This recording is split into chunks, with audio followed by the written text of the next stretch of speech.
now. I cannot believe I just did that.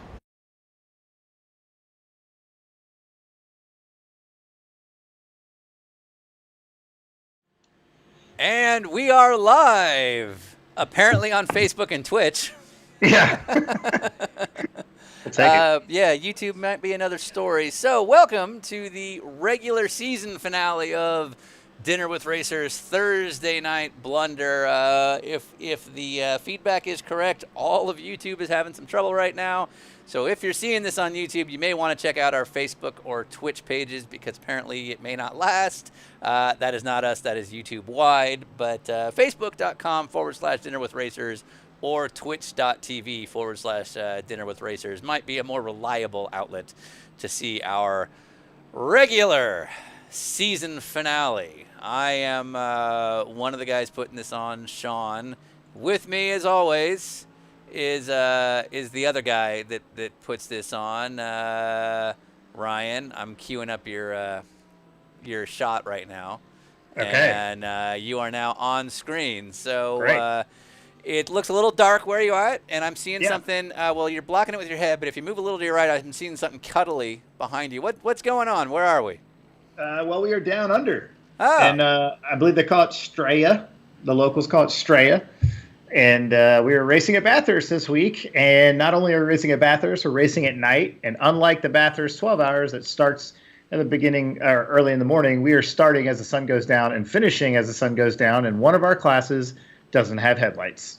Perfect. So this is what we call the Fans Choice Night. We did one of these in our series last year too. But Fans Choice basically means we put out a series of options to race at up on the Twitters for the last week, and the Twitters said of all the things you could race at, well, you want to see Indy cars and we want to see GT3 cars at night. GT3 cars at Bathurst in the dark is sort of parallel to what they do during the Bathurst 12-hour every February. But Indy cars, Ryan, are a little bit unique in Bathurst at night. Yeah, you know, the speed differential between an IndyCar and GT3 car is quite substantial, but as soon as you get into some of the parts of the track, you literally can't see anything right in front of your face. So last night we watched people on straightaways lifting off and slowing down because they had no idea what was coming next. And we also saw a couple of breakaway winners in the Indy cars that obviously figured something out with their settings on the screen, and they showed it by really doing a good job, even with zero visibility for what we could tell. Exactly. So as you look at the screen right now, it is we're an hour and a half into a 2-hour practice session. We have about 25 minutes left. It may not show it right now, but you can see the sun is setting. So by the time we get to qualifying, and certainly by the time we get to the race, it will be pitch black. So the GT3 cars with headlights will be able to not only see the track ahead of them, but they'll be able to see each other. But the Indy cars, which are faster than the GT3 cars, not only will they not have headlights, which means they won't be able to see, but it also means the GT3 cars, which are significantly slower, will not know that an Indy car is behind them, much less that an Indy car is making a pass. So the opportunities for calamity, for chaos, well, apparently they can just do it on their own, apparently, according to that shot. That's Jacob Witcher. But the opportunities for calamity and chaos are only amplified as we mix these two classes together. We did a pre-race event last night, a qualifying round during what we call the Wednesday runoffs. And Ryan, how did that go? Exactly as we expected it to. There was some great on-track racing when people could still see. And like we saw at Sebring, where some of the cars that didn't have headlights as it got dark in the 12 hours of pooper that we did, the cars with headlights became very necessary to help you get around the track. So some guys would actually slow down if they were in a faster class and use a car with headlights to give it an advantage. And that's exactly what we saw last night with the Indy cars. And we did see Indy cars win overall, but we also saw GT3 cars finishing in the top 3 overall. So it's anyone's fight, and with a little bit more creative strategy tonight, aka wrecking people, you could come away with an overall win in the smaller class. Exactly, and there's last night's race was 30 minutes because it was just sort of a pre-qualifying event. This race is 45 minutes, and that's just a third longer to have a third more problems, which is only going to amplify things. So while we have some daylight, we'll take a look at some of the cool cars that we have out there, but this is our regular season finale, which means it's not over. We still have 2 more races to go in our Thursday Night Blunder Championship, but the regular points championship has kind of a special meaning. So Ryan, give us a little bit of background. Yeah, basically, it's coming down to it. We're going to have our big finale at the end of the year, and this basically ends the regular season. And now we're going to start, after this race, going into our playoff mode, which will then break down to our championship event. So a lot of the people you're seeing here tonight are the ones that are absolutely the best that we have.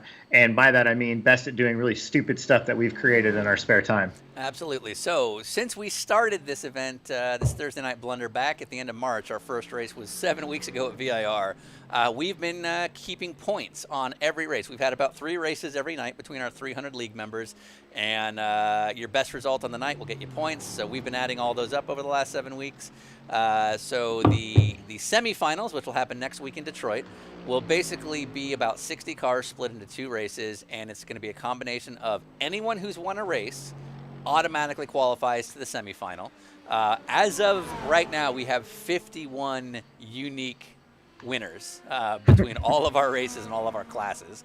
And then the rest of the grid will be sorted out by those championship points. So we'll go into next week's semifinal with about 60 to 65 entries, depending on race winners and points. But basically, if you haven't won a race, you want to be roughly within the top 10 of other people that haven't won a race in points. And if you've won a race, then you're already qualified for next week, and that's no big deal. But at the same time, we do have a regular season champion. There's about 5 or 6 guys that are still in pretty tight contention, and that will be declared tonight. And the regular season champion will advance to our world final in 2 weeks, regardless of next week's semifinal. It's the only guaranteed entry into the final that we have. So there's still some to play for tonight. Yeah, currently Aaron Smith is our points leader of the regular season championship, and we've seen Aaron strong at all sorts of different tracks, very competitive in the Martinsville stock car trucks, very competitive in sports cars, and also really good at hitting walls and Indy cars, as we've seen as well. So Aaron, who we realized runs the number 70 and it's yellow and had no idea who Sylvain Tremblay is, has been a lot of fun to watch this season. Exactly. So our top 5 in points, and they're going to be mixed between different classes tonight, but we'll be able to get all of them on the phone. Aaron Smith, who you just saw wreck pretty big. Christian Abbott, who has been a regular in our DWR shenanigans for basically the last 2 years. Yeah. Third is Devin Peters, who we were looking at earlier. Ed Smith, P4, Lee Lucas, P5, and Matt Kikas, P6. All of them with a real shot at walking away with championship glory tonight. So we'll see how all that goes.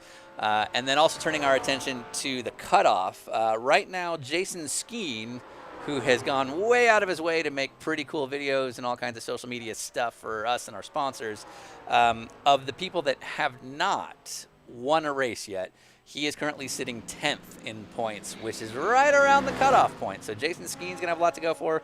Ahead of him is Santiago Iglesias and Carl Viertaler. Behind him is Patrick McTighe and Jeremy Lines. So we'll see how tonight goes to see who ultimately makes it to that semifinal.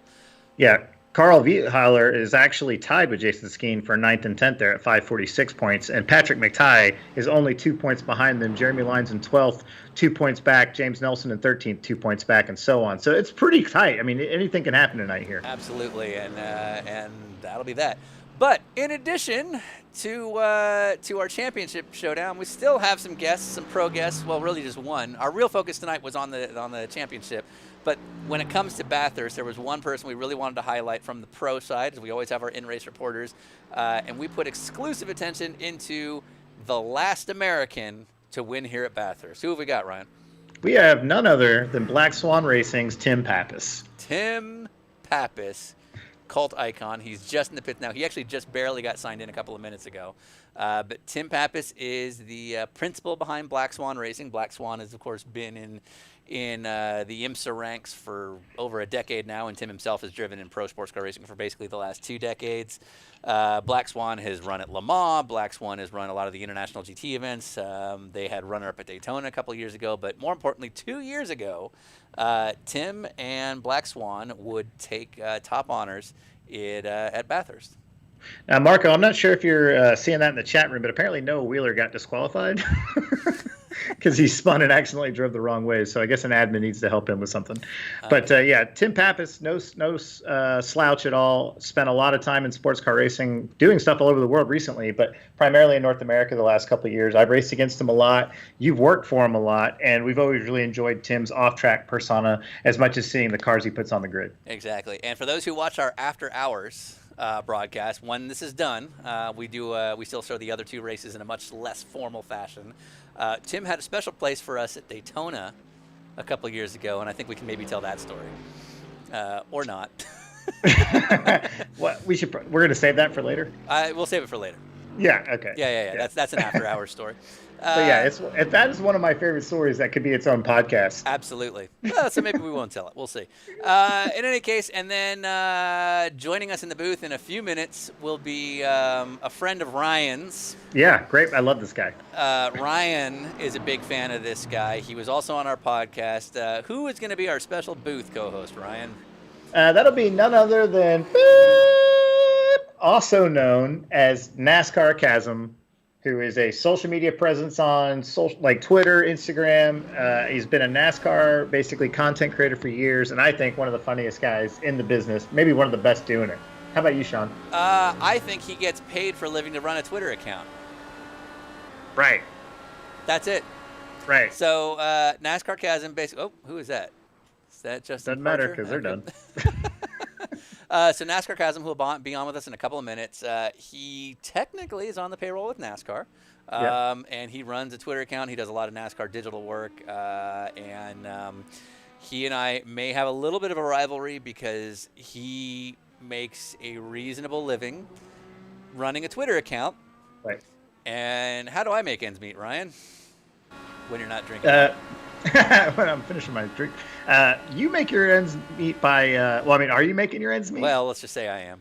We got that Continental Tire money now, so Yeah, we're doing now all we're right. fine, But yeah. you actually run several different campaigns of marketing for motorsports entities, as well as outside of motorsports commercials, websites, real marketing plans, and things of the such. And also, you run Dinner with Racers editing and production side of things. So basically, I have to keep like 20 projects going to make it. Yeah. This guy runs a Twitter account. Right. In any given year, you might be working for like 5 to 6 racing programs and sports car racing. Yep. And he tweets. Right. And we probably make a comparable living. Right. Yeah. So F that guy. He's got like a wife. Yeah. Nah, he's happy. He's fit. Guy's in he great actually shape. takes care of himself. Like I'm not okay with anything about this guy. He's got the time to do things like that. Yeah, exactly. All right, lights fading. Let's look at some cars. All right, so while the sun is still kind of there, we'll take a quick look at some liveries. We'll people put some time into Tim Papis, so let's give some Tim Papis love real quick. So if Santiago Iglesias is on track, let's see if we can find him. I'm not sure that he is, but there he is. All right, so this is Santiago Iglesias. This is the Long Beach tribute. Oh, he's wrecking. This is we should spotlight a different one, but basically this is a Long Beach livery. Tim did it. What is going on?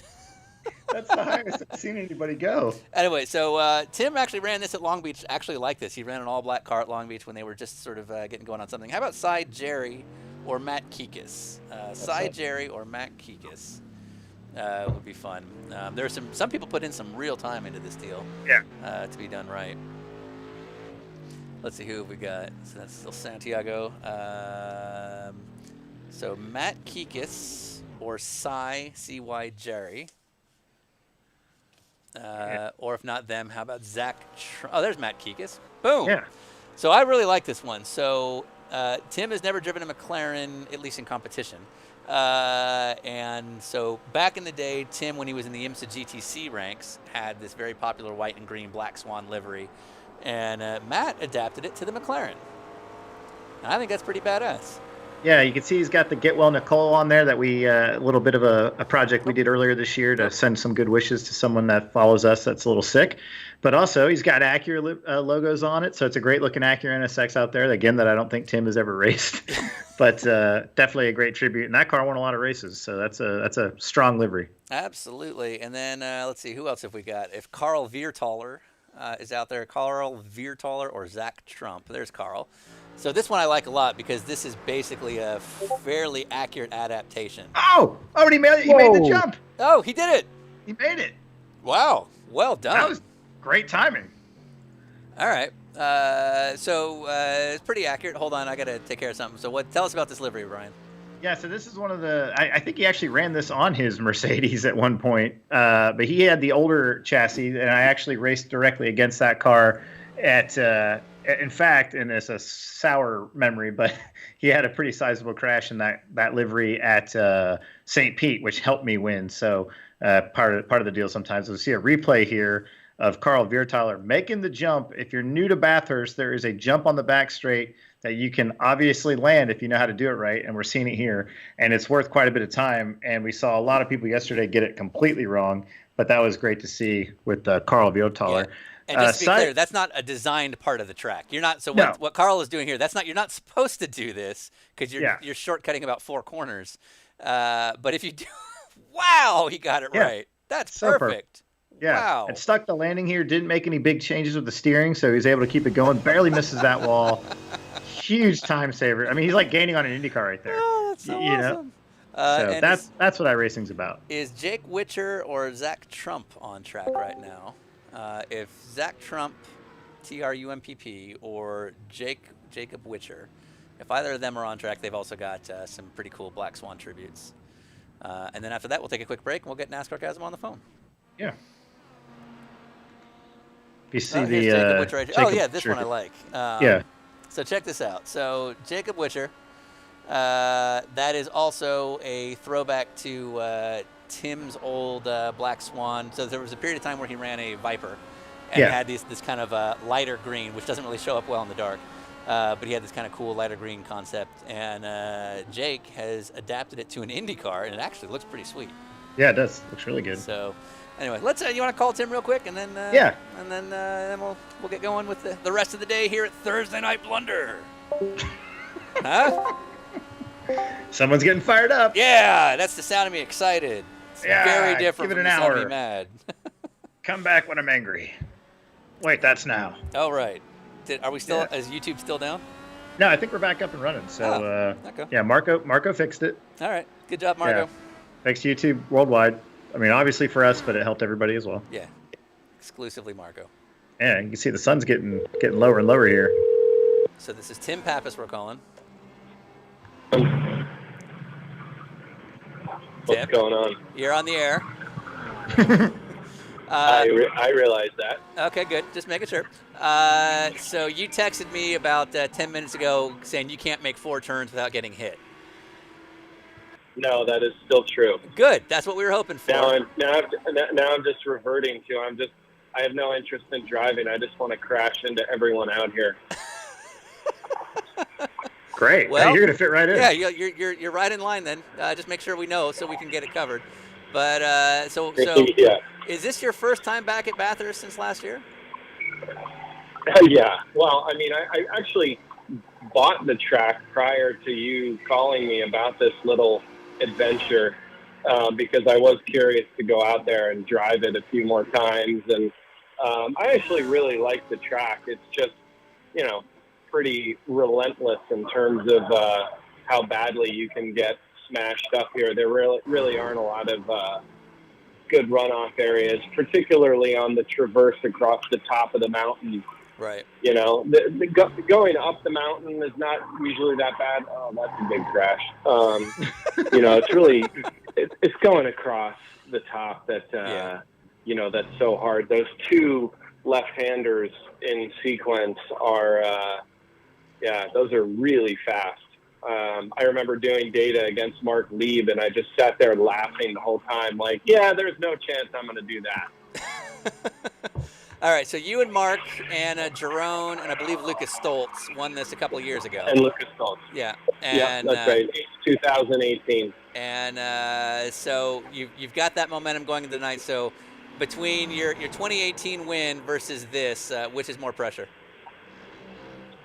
Oh, for sure this. Sure. For sure this. All right, what's it going to take to win? Yeah, this is all the honor. That was just, what did we get there? We got one of those BRM watches. Right. Sure. Yeah, here. I remember when they handed it to us, Mark was like, "Oh, good, I give this to my father." That's awesome. awesome. Not like, you win Daytona, the first thing you're thinking of is not who you're giving the Daytona to. Exactly. Right. Have you tried the jump? Have I tried what? Do you know about the jump? No, Okay. I don't. I don't know the corner. Do you know the corner numbers, Ryan? No clue. Okay, so when you go down those last couple of corners, when you're going downhill, you got that long straightaway into those last 3 or 4 corners. You mean Conrad straight into Conrad corner? I'll go with There you yes. go. Sure. Yeah. If you just don't turn and follow the gravel to where it reconnects with the track, it mounts up and you can actually jump it. The fast guys can get it. The not fast guys wreck. So, okay, I understand what you mean. So, in other words, if you didn't turn into Conrad corner, if you just went straight. Yep. Yeah. The gravel kind of ramps up. And some people have been able to do it so that they can actually land on the other side of the track and basically bypass 3 corners. If you get it wrong, then you just end up on your roof. But it's something to consider. Oh, Yeah, like where you are right now, someone's probably going to fly over you in a second. Yeah. Oh yeah, someone's gonna jump over. Okay. All right. Well, we'll let you keep practicing. I wish I had known that. In real life, it would have been an interesting bailout to try and go for it. Oh, you did your best. Yeah, you tried. So. All right. Well, we'll check in with you in a little bit. Okay. All right. Thanks. See you. See ya. All right. That was Tim Papis, driver, owner of Black Swan Racing and longtime sports car racing stalwart. And Sean, you've worked with him for years and years. Yeah, no, he's all good. All right. So we will be back in 2 minutes. We're going to get Nascarcasm on the phone. You are watching the regular season finale. It's Bathurst at night. The fans voted on this. It's not our fault.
All right, we are back here at, I guess, Bathurst at night. You can tell that because it's pitch black.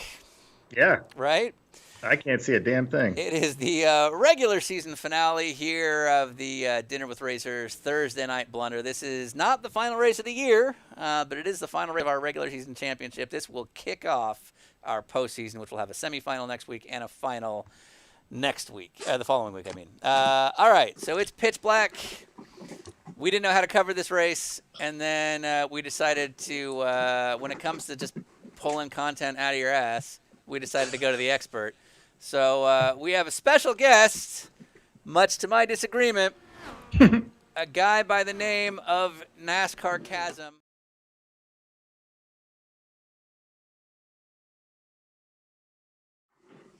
He runs a Twitter account, and that's his job.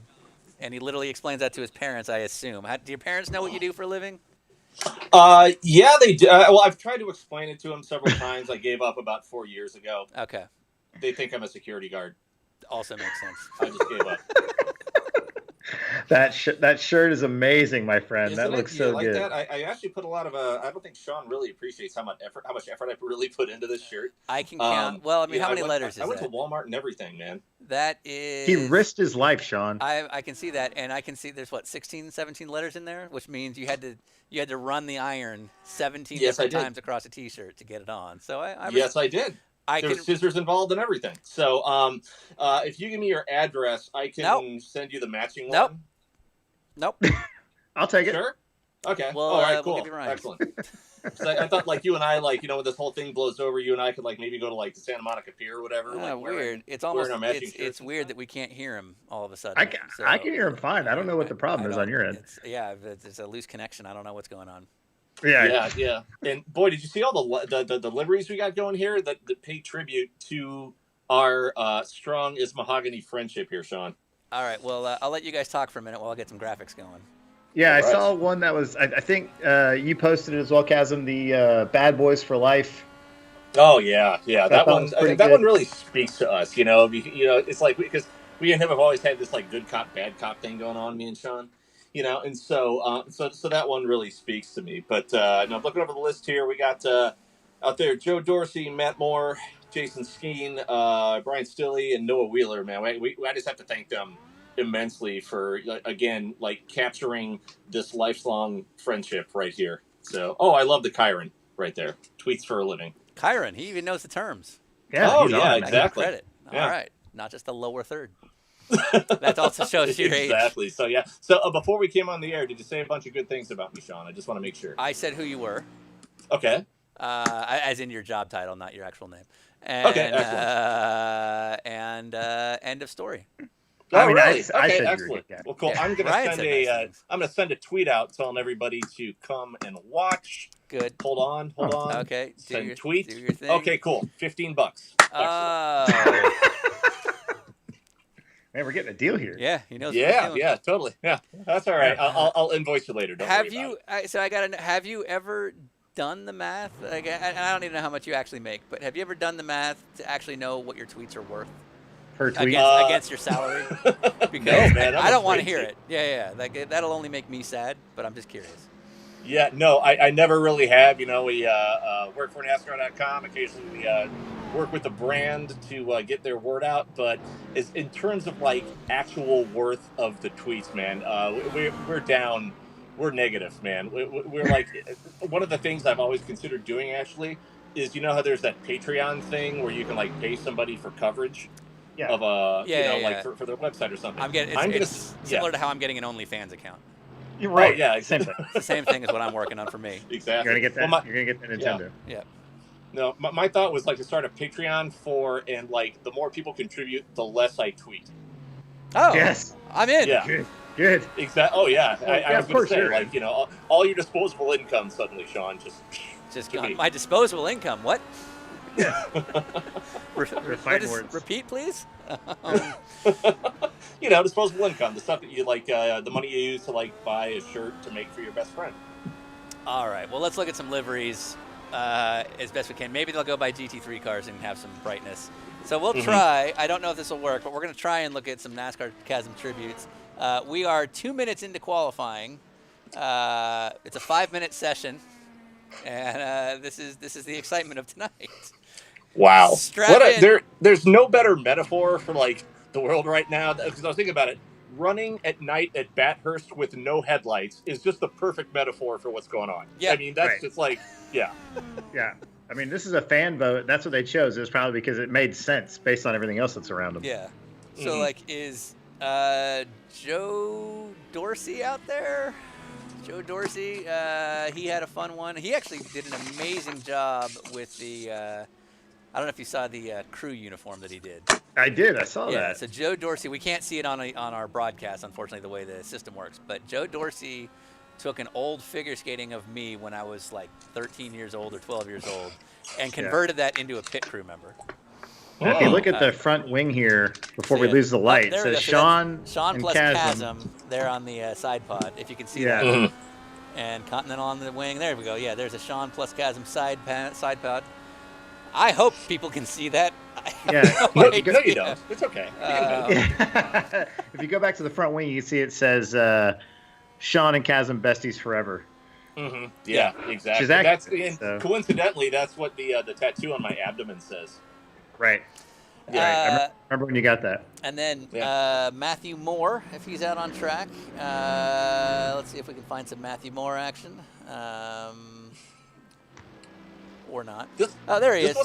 This wasn't by design, was it, Sean? To like have all these. Nice. Yeah. You and the giraffe. So it's you and a giraffe. So where was this? This is a photo of you and a giraffe. Yeah, and the cougar. This was at a little ranch in southern Indiana that me and my wife went to, where they have animals there. It's the I'm pretty sure it's the kind of place that would piss off Andy Lally. But yeah, we went there, and you could have your picture with a giraffe, and the giraffe was really sweet. You fed it celery and stuff. You and I can go there sometime, Sean. Right. So, question though, sparing the Tiger King jokes, Ryan and I have been on a search for a place where I could have. This was before we even knew about the show. For like 4 years, we've been talking about finding a place where we could use our celebrity prowess to pet a tiger. Is your shady Indiana Zoo an option? Unfortunately, no. I do not believe they have one. That's too bad. I hate to tell you that. So that's your life's work. That's your goal. Absolutely. I want to use my there's not a whole lot of. We don't have enough celebrity power to do a whole lot of stuff, but I thought petting a tiger might be one of those options. Yeah. Which, if we knew under the lore of quote media. Yeah. Oh yeah. I've lived under that umbrella for a long time. Quote unquote media. Like I have to like borrow 6 people to do finger quotes whenever I consider myself media to get enough in there. Is Brian Stilley out there? Stilley, Brian Stilley. If he's on track, he did one that I thought was actually kind of awesome. There we go. Yeah. So that's a tweet from me on the hood. But if we look at the side of his car, passenger or driver side. So there you go. That is a Heckman Nascarcasm Bad Boys for Life. Yeah. Poster on the door there from Brian Stilley. Yeah. That's what the tattoo on my back says. Now, see, I think people forget, and this is you two assholes, but the whole renegade thing that came from our podcast with you. Yeah. Oh, was I responsible for that? Yeah, you and Ryan. I wanted nothing to do with it.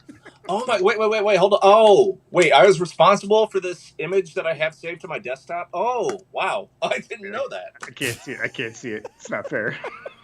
Yeah. And then Noah Wheeler. Is Noah Wheeler out there? We'll see if we can find him. If not, it's no big deal. Yeah, the renegade of sports car racing PR. Yeah, that came from you and Ryan. Yeah. What's the name of that place, guys? Like Flanagan's or something? It was a Kilroy's in downtown Indy. Kilroy's. Those pizza rolls, yeah, man. I dream about them at night. Yeah, they're worth about the 100 stuffed pounds. breadsticks, man. They are tremendous. I don't quite know the status right now. You know how things are. I don't know if they're available for takeout. But actually, those are sounding pretty good right now. Yeah, we went there during was it like FFF week or whatever you call it? It was FFA, FFA. Future Farmers of America.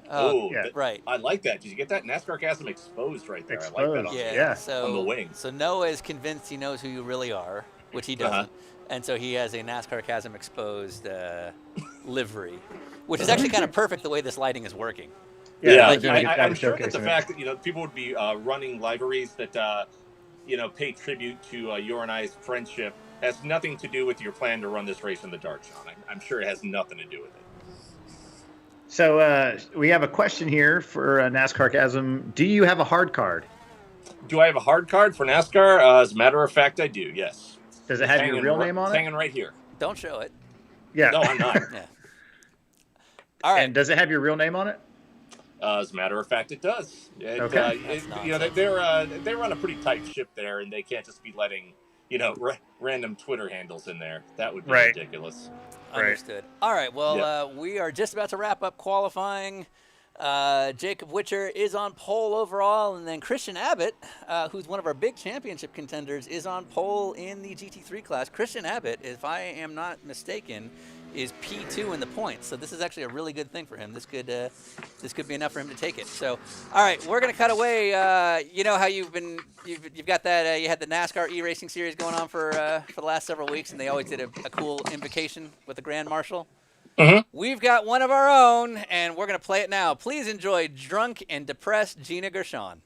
That's probably all right. On this Thursday night, as we are getting to virtually race, I want to thank the Earth for getting back to normal, for having blue skies again, because there haven't been that many cars running around, and people haven't been polluting as much. So in a very socially distanced way, I wish you all a very safe and happy and thoughtful race. And I'm not really sure what else I'm supposed to say. I haven't seen Driven in a long time, but I'm sure they said something really clever. But anyway, have a really good time. I'm glad it's virtual. I'm glad you're not polluting the air and making all that noise. Although I did see an e-race lately. Didn't seem the same. But it was quiet and didn't make pollution, so that's good. All right. Racers, have a good time. Be safe. Stay healthy. All right, we're about to go green. Here we go. The excitement begins. What'd you think of that, Chasm? Oh, I'm a big fan of Cameo. That was very touching. I for one, like I said, I've hired cameos from Mark McGrath, Jake the Snake Roberts, and Bobby Labonte so far. Green. It's kind of an addiction. We're about to go green. Here we go. Lights are on. Jacob Witcher on pole. Here we go. Top 5 Indy cars. See a GT3 car with a nice run there, but he's not going to be able to make it last as they get the speed going in turn 1. And this will be the regular season finale. And cold tires. That didn't take long. Not really held corner if you can't see how hellish it is. Yeah. All right. That was interesting. Cold tires caught both of those guys out. We have a huge crash behind them. Wait, did Tim Papis crash? No. Oh, no. Joe Dorsey. That's the Sean plus Chasm livery up on his roof. If we could see it, we would elaborate. Oh, man. Your guess is as good as ours. I assume he's moving around, I'm guessing. He's fine. Yeah, he's waving to the corner workers, supposedly. All right. Yeah. So, all right, good start. What you're picking up here. Fantastic. Did you guys see that bit where Denny Hamlin's daughter turned off the TV during his iRace? Yeah. Absolutely. Yeah. This is going to be like 45 minutes of that. Pretty much. Like a complete blank screen. So we have an Indy car stuck on the wall there, which is a big problem we had last night during the Wednesday night runoffs. That's Tyler Newitt, who's one of our admins. Yeah, and he's like absolutely stuck. Yeah, he's not, unless a GT3 car comes and bumps him off, he's stuck. There's Will Rogers. Oh, NASCAR's Will Rogers having a rough starting run here. He's in that awesome Valvoline livery tonight. Yep. Oh, there goes that's the Bad Boys car. Yeah, that was the Bad Boys for Life car. That's Brian Stilley. One side of that got scraped. It's okay. There's still one side that says bad. It's like our friendship is still legible on the other side of the car. Oh gosh, what is going on? Why? Why did this happen? I have no idea, but I like it. Yeah. We're staying green. Wow. God. Yes, this was what we wanted. Oh no! Wow, there's something in the air. It hasn't landed yet. Yeah. Jerry just flew out of the park. He just flew into darkness. Oh boy, I'm Johnny Knoxville, and welcome to Jackass. We're still green. We're still green. Race is on here. All right, so I don't know who's where or what happened, but that's why we run the races, right? Yeah, that's what it's all about at the end of the day. Yeah. Mm-hmm.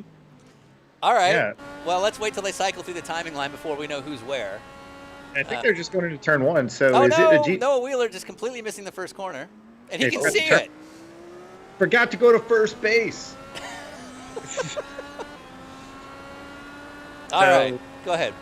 Who's our overall leader? Is it an IndyCar? So our overall leader right now is Aaron Smith, who's leading in IndyCar, and it looks like the next best IndyCar in P2 is Noah Wheeler, who we're riding with right now.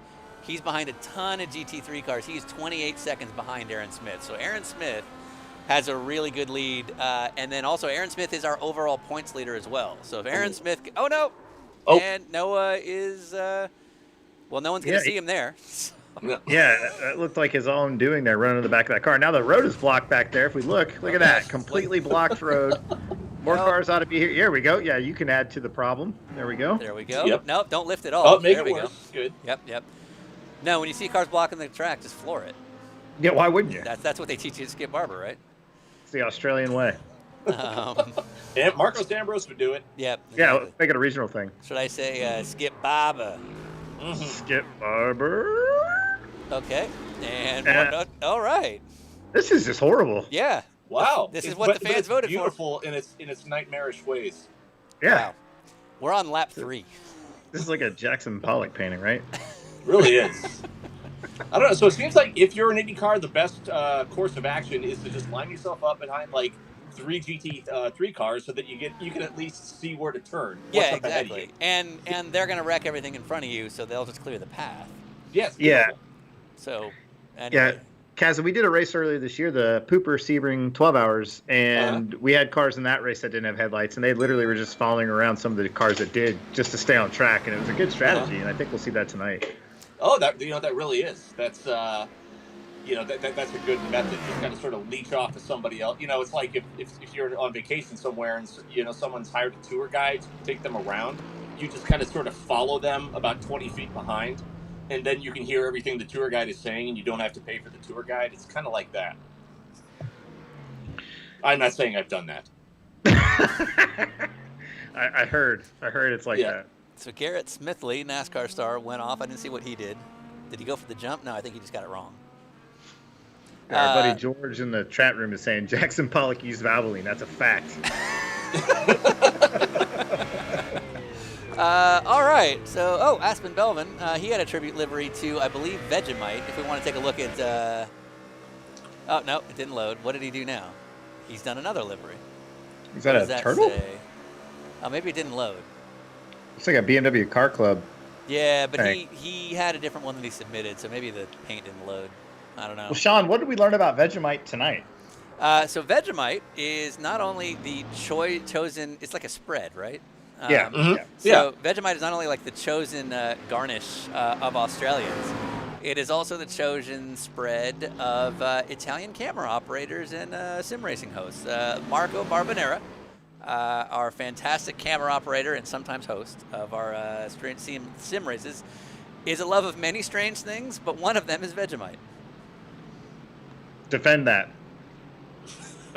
We may not be able to hear him very well because when FaceTime comes up. No, I sure. just, not talking because I wanted to let that sit with our viewers for a second. Right. So just to recap the things that... oh, no. Oh, boy. There we go. So just to recap the things that Marco is a fan of. He is a fan of Vegemite, Japanese wrestling. And when I say Japanese wrestling, I don't mean sumo wrestling. I mean like WWE style, but for Japan. Like their version of luchadors. Yeah, exactly. He's a fan of American Major League sports teams that don't win, including the New York Mets, the Miami Dolphins. Is that right? Yeah, that's right. Miami Dolphins. And he loves sim racing. Yeah. That's but the one thing that we learned that stereotypes can tend to be true is that when they go for a bite with their friends, it's always pizza. Yeah, and that is 100% real. So, learning a lot tonight. So there's Noah Wheeler in the dark in the IndyCar. He is currently P4 in class, but he's already, I think, 40 seconds down from Aaron Smith, our IndyCar leader. So. The intervals are a sight to behold. They really are. Yeah. So anyway, so Aaron Smith is our overall leader. Aaron Smith is also our championship leader. So if he can just keep doing what he's doing, this regular season championship is all his. We should call him just to throw him off. Yeah, why not? To do that. Do you want to call him? Yeah, let's give him a buzz. Let's call Aaron Smith. So this is Aaron Smith. He is our championship leader. He said he was okay taking a phone call, so that's what this in-race reporting is for. Yeah, and he just jumped the apex curve, I think, coming on the front straight, and it looked like it was a little offline, so I think he might already be flustered. Here we go.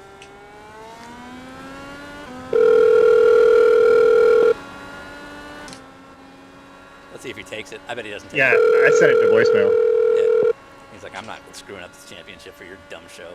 I got shit to win here. What? The wireless customer you are calling. Oh my goodness.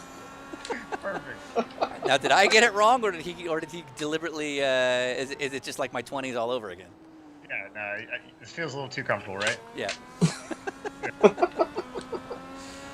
Yeah. Now you know how it feels when I try to call you, Sean. What do you mean? Just straight to voicemail. Oh, weird. Is it? I must have given you the wrong area code. Yeah, I think so. Yeah, it's. I mean, you live in Montana, right? I mean, that's what the number you gave me. Yeah, that's. I live in the production center of Montana. Now, that looks like Christian Abbott having some trouble here. Well, that's Devin Peters, who was one of our championship contenders. Oh, he got through. Yeah, Christian Abbott, who was running pretty well in his P2 right now overall in the championship, he was backwards going down the hill there, so definitely having a hard time. So where is he up to? There's John Cantu in P7. Christian Abbott currently listed as P4. So he's still doing okay. I mean, if Aaron Smith stays where he's at, he's pretty untouchable right now. But we're only 9 minutes in, so yeah, we it looks still like have the a long bumper. way to go. Go ahead. So it looked like the bumper of Cy Jerry's car that he was racing with right there. And he should be a little bit behind Will Rogers, who's a NASCAR Xfinity Series racer. And we also have Garrett Smithley in the field tonight, who's a NASCAR Cup Series driver for the Rick Ware team. Have you had any interactions with him, Chasm? Just online. Garrett's he really excelled in the Pro Invitational Series thing we had. Yeah. It was a fun kind of sort of turnabout for him to be able to complain about like Kyle Busch being out there being really slow and holding everything up. It was really good. You know, because Garrett Smithley drew his ire, I believe, at was it Las Vegas last year because Kyle claimed that Garrett was like a lap down and not getting out of his way. Yeah, it was at Vegas, right? And so, with the Pro Invitational, Garrett could be like, oh, God, Kyle Busch out there just slowing us down. Right. And I'm pretty sure he's also called out Cody Ware for the same thing. Like, he picked a name in a car. He's like, yeah, Cody Ware. Like, no, he's not entered in the race this weekend. Garrett Smithley. Fine. Yeah. You know how it is. It works. All right, confirmed. Aaron Smith did, in fact, give me a bogus number. Oh. Yeah, I'm checking it against the email that he sent me, and it is 100% the same number. And it is absolutely not the working number. So we've seen this happen before this year. Yeah, it was like me in my 20s. I'd never give you a fake number, Sean. Right, but never mind. I Just can't. want you to know. I can't. This is on Continental's Facebook page. I can't go any further with that. I hope that there's somebody. Oh no, Chip Papis. Let's call him. Oh no, what happened? He must have put himself over a wall because this means you're getting if you're in the pits, it means you're getting a tow. We're getting All right, a replay. well, here. here we go. And he sent it. Oh. And did he go backwards? What happened? You could keep going. No, he said he rage quit. Maybe he spilled his beer. Let's call him. Yeah. It just looked like he just looped it. He could have kept going. There's a lot of people having trouble out there. One of the funny comments I saw in the chat room was, "Hey, why are the people with headlights crashing?"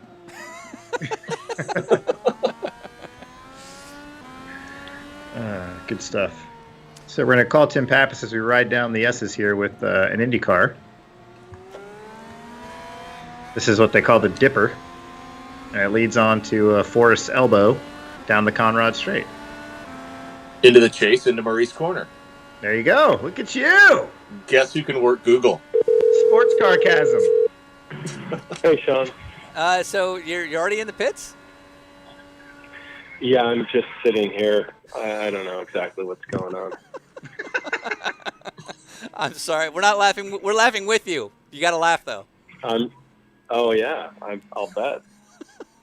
I'll bet. So we action-packed. Yeah, the opening lap was fun for us. I can't speak for any of the drivers, though. Yeah. I was trying to figure out exactly what to do, and I think putting more fuel in the car was a mistake. because I've only been able to string together 2 or 3 laps at a time. So fuel level isn't really an issue. Fair. Okay. So you're still in it, as far as I'm concerned. So what's apparently I'm waiting 1 minute and 30 seconds for towing. Yeah. So when you quit, you basically they do like a simulated tow, and they go from there. And so now you have to sit. So I'm Tim, trying to simulate bribing the tow truck driver, but it's not working. Brian, you had a question. Tim, you traditionally have a gorgeous head of hair, and with the shutdown and everything, I imagine that mane is just really flowing by now. How long has the hair gotten? I have not had a haircut since January. Oh wow, man, the world isn't ready. You're gonna be. Are you like a romance novel at this point? A little bit, yeah. There's a bit of Fabio mixed in there, I think. What about the beard? Are you trimming that, or are we going mountain man? Yeah, no, I'm doing the trim on the beard just because you end up doing the Zoom calls, so I have to look somewhat respectable. Sure. Right. Okay. Is it weird that the women are taking their pants off as soon as they get on with you with the long flowing hair? I mean, not really. It harkens back to my high school days. Nice. All right. Well, we're watching the racing action right now. I will say I don't think you're missing anything in the pits. I also don't think you're losing any ground in the pits. Yeah, it's pretty bad. Okay. So I think you'll be fine. All right. Well, that's good news. I'm enjoying myself at least, and that's all that matters. Right. At the end of the day, Tim, it is what it is. This is why we run the races. Well, it's for a good cause too, right? I'm happy to help out for the charity and for the children, all that. That's all good. That's what we do. Sure. Yeah. Perfect. All right. Well, good luck out there. We'll check in a little later. Okay. Have fun. Good job. See ya. Yeah, he's having fun. Tim Papis gets it. He gets it. Yeah. All right. So if you guys have any questions in the chat room for Nascarcasm, who's on with us, and want to ask, just feel free to type it out. And if it's if we think it's good enough, we'll ask. And if it's not good enough, we'll probably still ask. Yeah. And no more. When are you going to delete your account questions? We've covered that a lot. Yeah. That was like the first thing that happened when you logged in. I was like, why do they keep asking? That's like a daily. I know. I have no idea. And it's like, how many times is Sean going to type that question? Yeah, I got a lot of burner accounts. Yeah, it was coming from me, and I'm not typing anything. I was like, wait, how is Dinner with Racers asking? Sean, get off the account. Mm-hmm. Really like the situation with the GT3 car is blinking its lights at an Indy car, and the Indy car is like, I can't do it back. Right. That's the best part. Yes. Yeah. Now I mean, you follow some sports car racing. I know you've been to Daytona several times, but several times. But we have there's a special class in IMSA known as GTLM, and they are known for their love of flashing lights whenever they can. Not too far from here in Bathurst is a whole other country. It's called New Zealand. I'm not sure if you've ever heard of it. But there's a driver from there who's synonymous with going to town on his flashers. So there's no question if any of those guys drove in this race, which one it would be. So, Sean, one of our regulars and friend of the show, Trevor Price, who is running a Butch Lightzinger tribute livery pretty much at all of our races, has let us know that he's running the Tommy Bahama Trans Am livery that Butch raced back in the day, but on the side of his livery it says, Happy Birthday, Bob, in honor of legendary race car driver Bob Lightzinger. Correct. Who is right now watching with us. Oh, and why? that is the coolest thing in the world. That's and on cool. Tuesday, it was Bob Lightzinger's birthday. So happy birthday, Bob. We're huge fans of you and the whole Lightzinger family. Thanks for joining us. And everyone in the chat room, please send your best wishes to the Lightsingers. We really appreciate you joining us tonight. Happy birthday, Bob. That's pretty awesome. Unfortunately, in the darkness, we won't be able to put a whole lot of attention into that livery, but we can go ahead and click over to Trevor Price if he's out on track right now, which I think he is. I don't remember if he's in this race or not, to be honest. Yeah, so he may it's the not worst, be. right? All right, Trevor Price, we'll pay attention later too. We'll just see how seamless that went. Yeah, see, I covered it. I covered it. And right now in the chat room, and Trevor's saying he'll be in race 2 or 3, He'll but be in the in chat race room we have a lot of happy birthdays for Bob Lightzinger. So that's really cool. Nice. All right. Well, let's. And we have more cars on roofs with headlights. How that happens, I don't know. No Wheeler involved again. Weird. All right, well, let's talk about the cutoff to make the semifinals. So we don't know exactly who's going to make the semifinals and who's not because there's a capacity issue. We're assuming roughly the top 10 in points of people that have not won a race will be the folks that make it in. So right now, right at that 10th place cutoff is Jason Skeen. So let's make some fake drama here. And let's see where Jason Skeen is relative to the guys around him. So Jason Skeen is currently tied for 9th with Carl Viertaler. They're both at 546. Right. Behind them is Patrick McTighe, who I don't think is even in this race. Right. And then Jeremy Lines, who I also am not sure is in this race. So right now, if Jason Skeen, who's currently, it's not looking good. What position is he in? 25th? Yeah, he's pretty far back there. Oh, all right. Well, that's not good. Yeah, he's barely in front of Tim Papis, and we talked to Tim for quite a while in pit lane. So. Okay, so yeah. Because all right, well then where is Alan Space? Alan Space is 10 points behind Jason Skeen. Oh right. no! And Jason Skeen just had a huge off. Yeah, he just went way off. I'm not sure if Alan Space is. Oh no! Commentator's curse, Sean. Yeah, we did that. Yep, that was all us. I'm not sure if Alan Space is in this race or not. He may not be. But Jason may have to run one of our other races to try and up his position, because right now I would say if you're currently running 25th in class, you're in a very vulnerable spot points-wise. Well, I will point out that he did just pass figure skating legend Todd Eldridge for like 24th place. Uh-oh. Oh, there we go. Jeez. Who was that? They're never going to be heard from again. Pinkerton's in this one. Okay. All right. Yeah, so this might be the battle for like real position. Is this the battle P1. for the lead? Yeah, that's Matt Kikis behind him for P2. Yeah, and they just vaporized a GT3 car. But this is actually going to be, is this going to be a good race? Are we going to have another one of these? I hate when they do this. Yeah, then we have to actually pay attention. It's a real thing. Yeah, this is not supposed to be good. So that's Matt Kikis in P2 in the Black Swan Racing McLaren. Accurate. Chasing down, chasing down the Valvoline. Does it actually say Mercedes, or is there an Acura logo on? I'm not sure. It's a Valvoline car, though. All right. So Andrew If it's Pinkerton, he generally does a good job with deliveries. So he's in a Valvoline AMG GT3. Cool. Is Andrew Pinkerton. And these guys are both, Andrew is a race winner, so he's locked in to do the semifinal no matter what he does. Yeah. And but Matt Kikis is not. He's not guaranteed as far as I understand.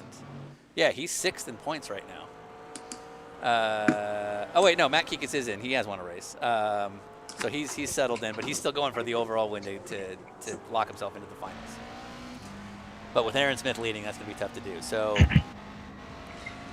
So we had some questions for Nascarcasm in the chat room. Sure. So one of the first questions I saw that I liked was, what's your drink of choice? My drink of choice? I'm kind of lame these days. I went completely dry for the quarantine. I didn't want to, just sit home and drink. So the drink would be Pamplemousse La Croix. Yeah, I've been drinking a lot of that. What? Okay. It's seltzer water, Sean. Okay, sure. Yeah. Yeah. Oh no, Tim Papis is on his roof. Well, he's been here before. He should figure it out. Oh boy. Yep. Let's see here. Have you ever been to Gatlinburg, Nascarcasm? Oh yeah, I've been to Gatlinburg more than once. I love the folksy charm of Gatlinburg. I bought a T-shirt. The front of it was just a giant bear's face. All right, Gatlinburg. What is it? Sell me. Gatlinburg. Gatlinburg is in eastern Tennessee. It's kind of in the Pigeon Forge, Dollywood area. It's kind of town that's got a Ripley's, believe it or not. It's got a lot of hillbilly golf, all the hillbilly golf you could possibly want. But it's like filled with like oddities. Yeah, and lots of stores that sell knives. Oh yes, good. Stuff like that. Like I said, it's got a good country charm. It's a good place to visit if you're on your way to Bristol Motor Speedway. Actually, copy. Yeah, okay, exactly right. Yeah. Does pineapple go on pizza? Hell no, not at all. No, never in a million years. Nope, nada. I will say we will agree to agree. Awesome, cool, rock on. It's happening, guys. It's happening. No. We should hang out, like not get pineapple on our pizza together. We totally could. So last night we were talking about one of our favorite moments in NASCAR history, which was when Kyle Busch tried to defend the freedom of speech and the Constitution. by yelling on the radio, and Dave Rogers, his crew chief, had to scream at him. What's your thoughts on that situation from was that 2012? Texas Speedway 2010. Are you familiar with this meltdown? I'm actually not. So Kyle! I might have taken the day off tweeting for profit that day. I don't know what happened. Well, 2010. You might not have been on Twitter. So by it then. became a First Amendment issue. Well, according to Kyle. Yeah. Kyle. In addition to being a two-time Cup champion, he's apparently a constitutional lawyer. Oh well, who isn't? Or at least a historian. We'll give him at least that. Yeah, sure. A scholar. He's a constitutional scholar.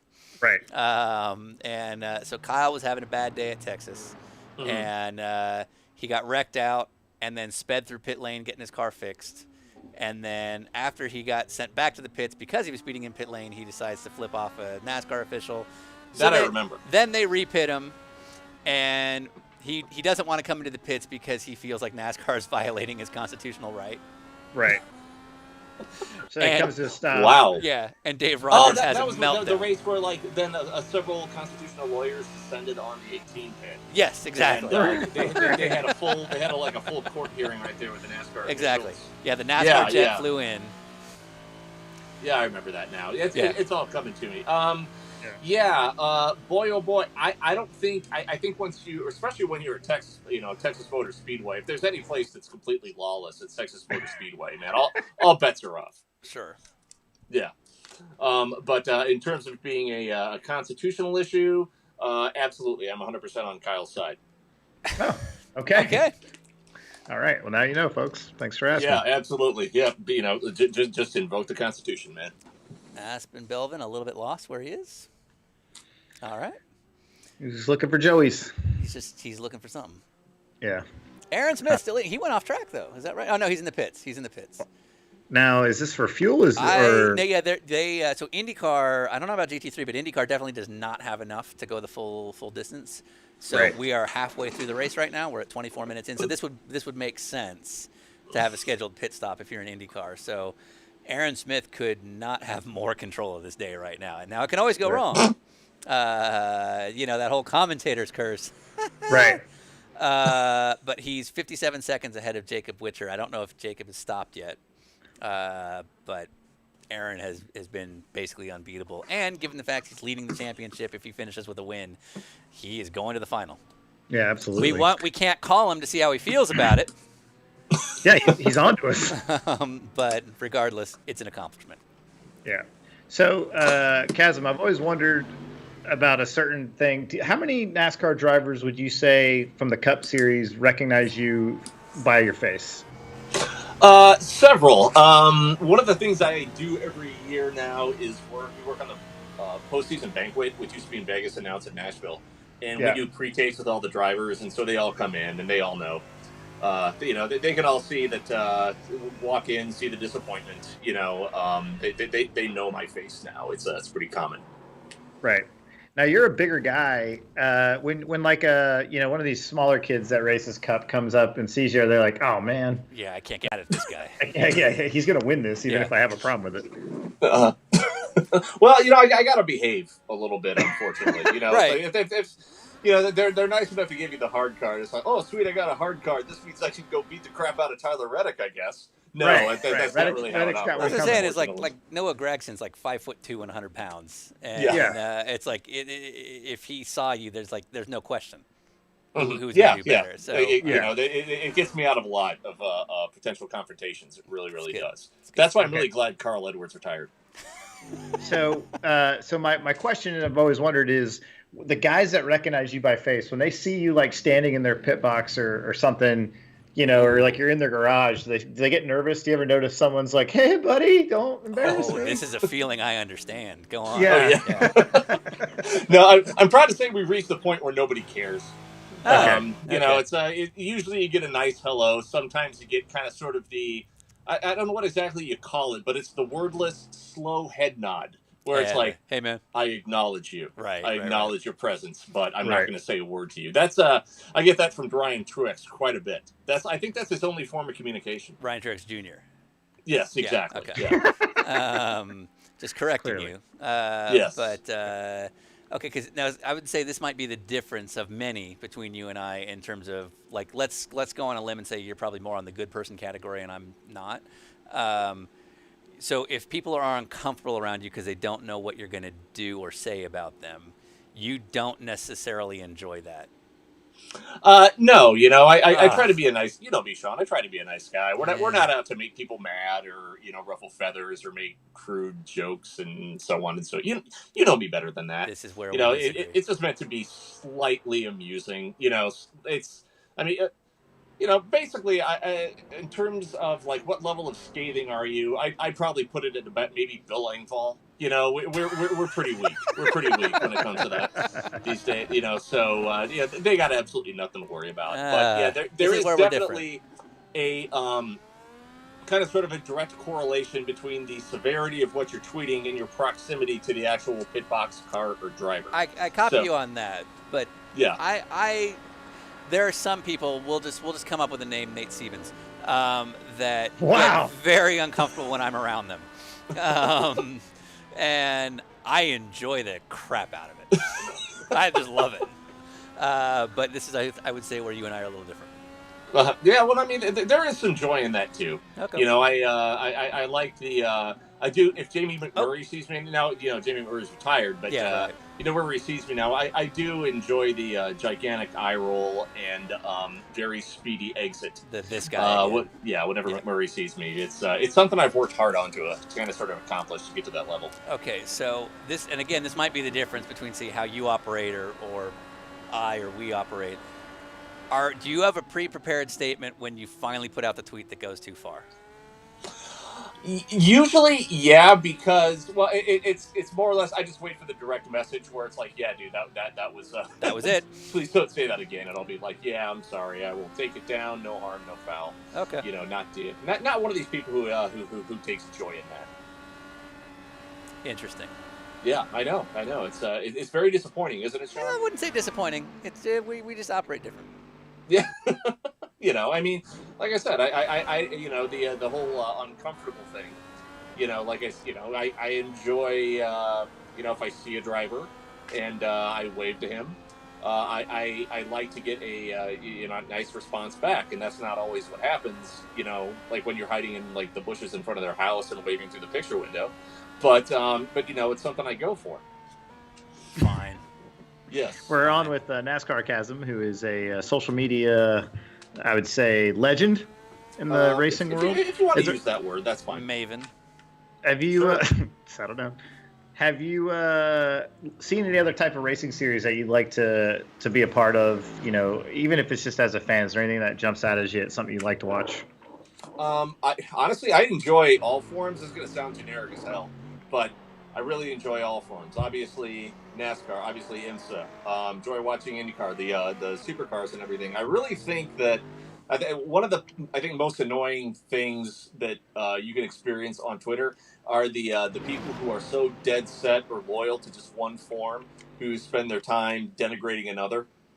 It's just like, there are things to like about one form, and there's you could go from NASCAR to IMSA, who runs things completely different, and you can watch that and enjoy the differences in IMSA. It's like there's variety all over that you can enjoy. Why do you want to try to like knock one of these forms down? Just tune in, enjoy it all. There's something to like with all of it. All right, so we talked to Matt. We talked to Matt DiBenedetto. Matt. Naked Matt. Naked Matt. Yes. He can get away with it. Why not? So we talked to him during all this iRacing NASCAR stuff that's been going on the last few weeks. We talked to him to say, as drivers, which pro was kind of taking it the most serious to the point of being, a nuisance. On the NASCAR digital side, did you find that there were any particular drivers that were fun to work with or terrible to work with based on their attitude? Honestly, again, this is going to sound so generic, but most of them are an absolute blast to work with. Especially DiBenedetto's a lot of fun too. And we like him too. Yeah, and I don't know if this is going to surprise you. Wow, this is just hell. Wow. But when we're doing the pre-tapes for the banquet and everything, Kyle Busch is actually an absolute blast to work with. Like, he knows how to do it, and I know people don't expect to hear that, but he really is. I would assume when you're not racing and the intensity is completely wound down, especially if it's a year where he's won. Yes, I assume he's a whole other guy. Oh yeah, big time, absolutely. But he's always been very, very nice, and he knows how to do those pre-tapes, man. And when it comes to taking stuff seriously, I'm not sure if Matt discussed with you how he one of the previous NASCAR I races where him and Ryan Preece got into it. Yep, you talked about that a little. Yeah, and Matt was wearing a giraffe costume at the time. Correct. And then he got parked. Yep. So so enjoy, if you will, the mental picture of Matt basically standing outside, in Ryan Preece's yard, yelling, "Come out and fight me like a man," while wearing a giraffe costume. Yeah, just sitting there. We love the hell out of that. Yeah. So while you guys were talking there, I noticed there was a crash in the uphill S's, and two of the GT3 cars just kind of said "screw it" and just backed up the race. Like, they kept going the right direction, but in reverse. Like two separate cars. Like, yeah, we're doing this now. Things are going great. Yeah. Yeah. It's society. I mean, this is the point. I think where society is basically breaking down. Rules are gone. Yeah. I was actually thinking of tweeting Bob Pockrass and asking if this track has lights. Where did that joke start? I know it's really common on Twitter, but some of our followers aren't necessarily NASCAR people. But Bob Pockrass is like one of the best, probably, motorsport journalists, period. Really works his butt off. And it's without fail, someone's always asking him if the racetracks that they're going to have lights. Yeah, he is such a nice guy, such an oh boy, wow. Well, that was helping him. That was right? That was a charity. Being a bro. That's good. That was our second place in points too. Christian Abbott upside down there. Nice. Bob just does it all. He's just like the bastion of journalism out there. And I think early on, it might have been actually Landon Castle who noticed that people thought people who were sending Bob inquiries or questions on Twitter, they would try to butter him up initially with, "Hey Bob, big fan," and then add the question.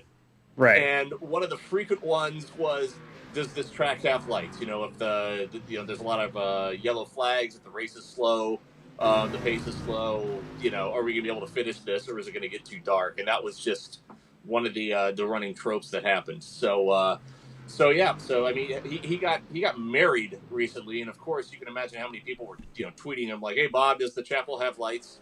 Instead of just saying congratulations, Bob. Right. And he answers the same question over and over because in his mind it's like someone might not have seen the first one. Right. He is just so patient with people. He's absolutely wonderful. And him and I attended the same university too. So yeah. So I met Bob in person for the first time last year at Homestead. I went down and hung out with Rutledge at the finale, and kind of just got like a backstage pass to all the production stuff, which I I remember that. Yeah, I think that stuff's really cool anyway, and it was a good chance to meet people and just shake hands and all that. And Bob comes up to Rutledge on the pre-grid, and it's packed. There's no room to stand. It's championship race, all that. And Rut's like, "Hey, this is Ryan." And he looks at me, and he's like, "Hey." And I'm like, "Hey, man, good to meet you." And he's like, "Yeah, what's your name?" And I said, "Ryan Eversley." And he's like, "Oh, okay, cool." And I was like, "Good to meet you." And he's working or whatever. And then like 20 minutes later, I got a direct message from him on Twitter where he's like, "I'm so sorry. I didn't know that was you. I couldn't hear anything." Like, it's fine. You don't owe me anything. Right. Yeah, it's like, I mean, at that point, when he's in the zone, I'm not sure if you've noticed, he's carrying like 6 different scanners around. Right. He is the total self-contained journalism package right there. He's listening to, like 4 team scanners, the NASCAR officials, and the broadcast at the same time. I don't know how exactly he does it. He's got some sort of high-powered processor in his brain. Well, he's just amazing. He's such a caricature, not to show our age, but he reminds me a lot of like the character Radar from MASH, which no one under 40 knows. But yeah, totally. Us geezers are having us a good sensible chuckle about that, aren't we? But like he's very intense about it, and I don't know him well, but he's very intense about his job. He's a lovely guy, but he's. Maybe you can correct me if I'm wrong. I'm not saying he's not funny, but he's not known for like going out of his way to be like the prankster. He's very serious about his job. So it almost like encourages, to me, if I was in your spot, it would almost want to encourage you to keep having fun with him because you want to get that side of him out. Oh, absolutely. And truth be told, that he has an alter ego that we have named Foam Spicy Party? Bob. Spicy Bob. Okay. Bob, and sometimes he does get visibly frustrated. Yeah. And you can sense it in his replies. Okay. And I'm actually not to, I hope it's sometimes he actually direct messages me jokes, and they are fantastic. Yes. And it's I mean, they are, and he doesn't want to put them out there, obviously, sure, because he's the intrepid journalist and all, but they're harmless for one, but they are really, really good. So it's like, and every time he does, I'm like, Bob, there's nothing you can't do, man. Right. My gosh. So go ahead, Brian. So we're getting a lot of questions in the chat room about potential for a caution with so much debris on track from all the incidents we've seen. But there's 8 minutes left. I wanted to point that out, but I just wanted to shut that down in the chat room because there was a lot of people asking about it. No, we thought about what the caution options would be, but here's the thing: it's like between wave arounds and people going a lap down and being caught at the wrong moment, and the fact that it's dark. Yeah. I think it would create more problems than it would help. And certainly with 8 minutes left, we're definitely not going to do it. Right. Because that's just a bad idea. Because we have the potential, if we went with 8 minutes left, to just not have a green. Sure. So I'm going to go with no. Yeah, but we could do a code 60 and make everybody slow down on their own. And then just start black flagging people. And they're just saying, all right, go. I think we'll just let it go. Do you think enough people are listening? I don't know. Everybody slow down on the back straight right now. No. Yeah, just turn the sun on right now. Just shock the hell out of people. Shut up about the sun. All right, well, we'll focus on the last 6 minutes here, but to wrap up the Bob Pockers thing, I have to know, and I don't want you to out anything that can't be outed, but are these dad jokes or are these more risque? Oh, they're dad jokes. He's completely harmless. Okay. They're, like I said, they're totally harmless. They are just, like I said, just Bob flexing those creative muscles. He's a great jokester and obviously a tremendous reporter. And again, he's more multifaceted than you realize. I'm assuming there's probably other things Bob can do that we don't realize. But maybe he can do a triple Lutz, Sean. Possibly.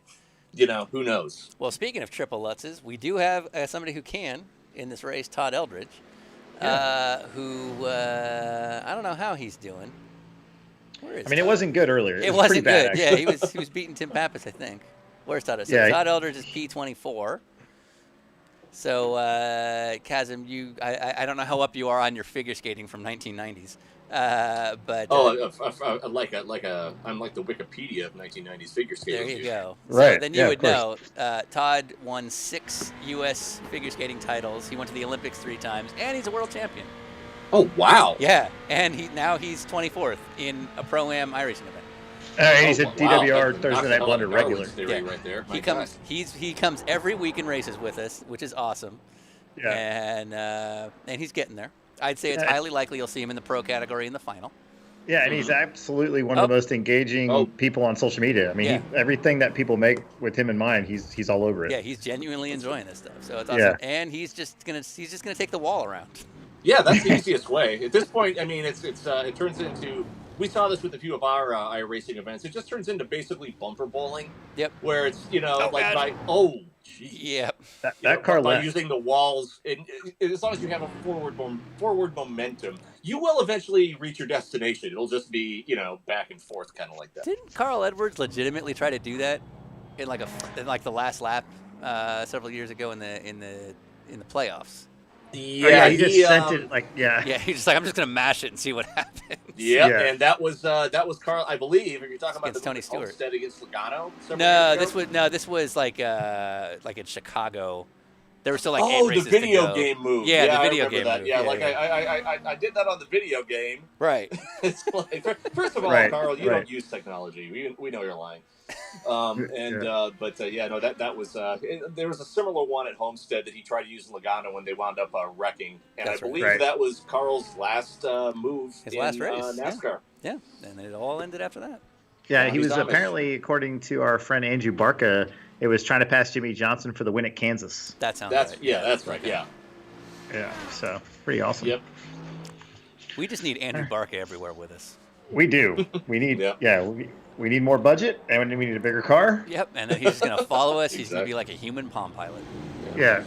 I believe there was actually another Carl incident. It was at I think it was at Iowa at an Xfinity race where Stenhouse was wrecking in front of him, and he actually wound up pushing, knocking Stenhouse over the start-finish line in front of him. So Nice. Carl's got a whole repertoire of moves. Yeah. So this weekend, NASCAR's going back to work, and I'm assuming you're not going to be attending, but you'll still be doing your job from home. Oh yeah, absolutely. We're thrilled. Live sports are finally returning. We just had the, obviously there are certain concessions and different methods that they're going to have to utilize in order to make things work, and they just had a random draw for the starting positions. Congratulations to Brad Keselowski. He'll be starting on the pole, and he just sat on his couch the whole time to get that spot. Good. So, all right. So we got about 3 minutes left here. We're going to do our best to watch the end of the race as best we can. And, all right. So we have 2 minutes, 10 seconds left, plus the white flag. Yeah. So Aaron Smith currently leading. Actually, that lead has slimmed down. He was at pit stops about 50 seconds up. Jacob Witcher is now P2 and only 9 seconds back. And now Jacob Witcher is not in the hunt for the... Oh, and Aaron Smith just had a crash. Oh, no. Ooh. This could be big for the championship. Yeah, this is coming right now. Yeah, oh, wow. He just took the lead. He's stuck. Jacob Witcher is in the lead.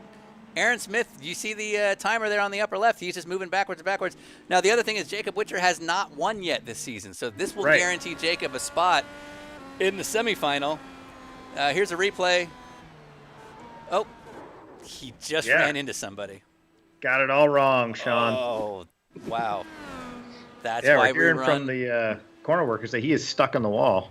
So he's going to have to get a tow back. Yeah. Oh, wow. Yep, that was... Who was that?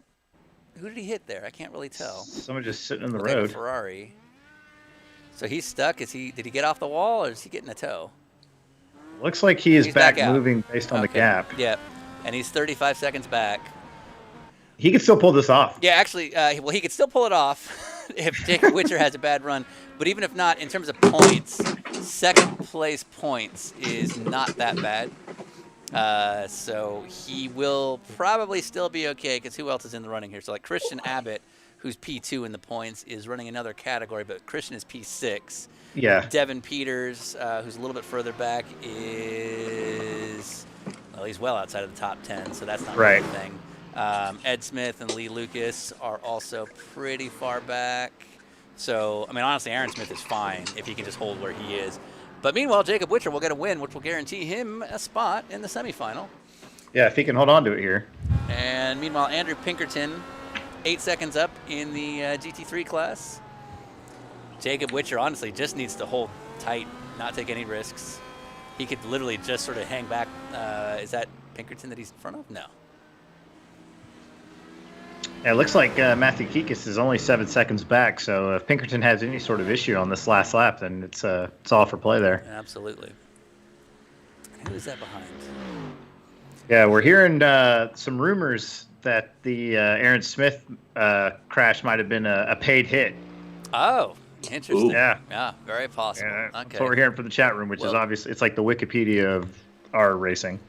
It's and also will actually have zero bearing on the race or the event. Like, he'll still advance. Oh, somebody's looking behind him.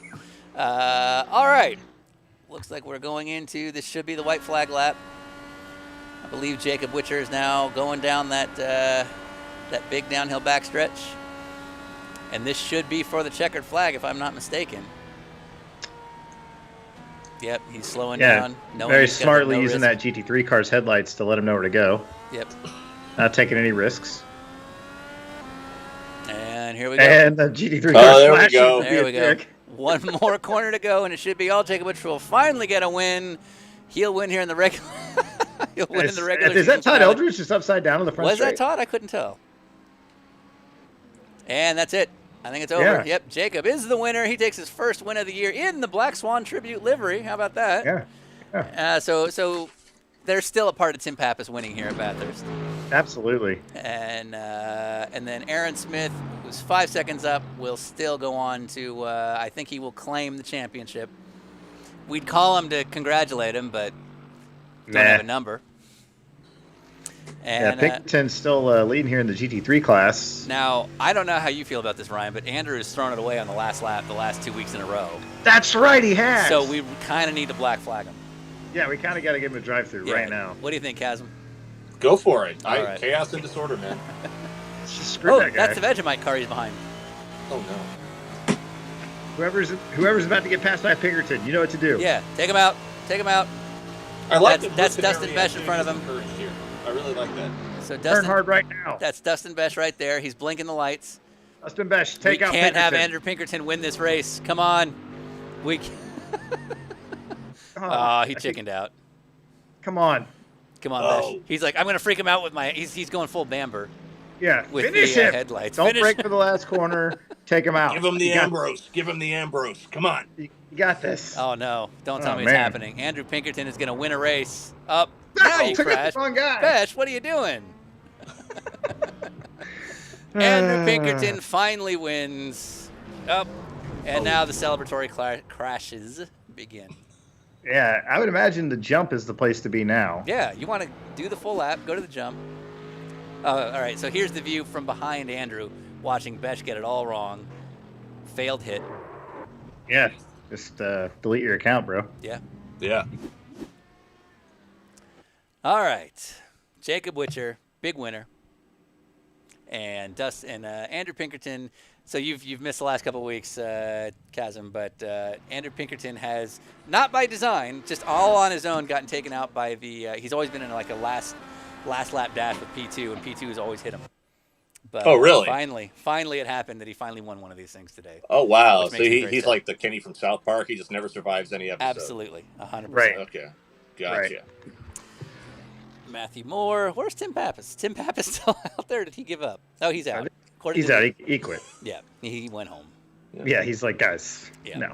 I got kids. Yeah. All right. All right. Wow, it's going to take a while to process what I just witnessed. Yeah, us too. Yeah.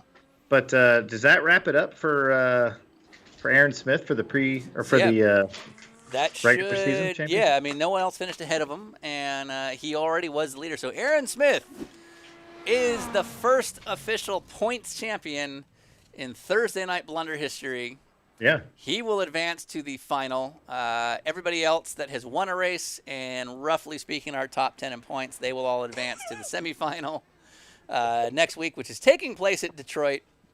It's going to be an adventure. Have you been to Belle Isle, Chasm? No, I actually have not. Are you racing at night? No, we are racing in the day. Oh. But we have a. Should we talk about the special feature? What do you think, Ryan?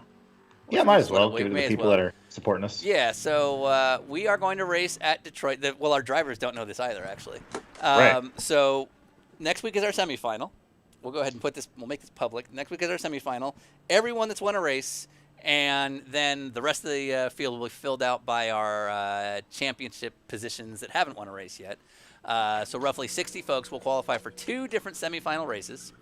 And from there, you want to finish in the top 10, and then that'll advance you to the final. They are going to run Pro 4 jumpy trucks across the streets of Belle Isle, Detroit, in the daylight, so you will be able to see it. But there's going to be a problem.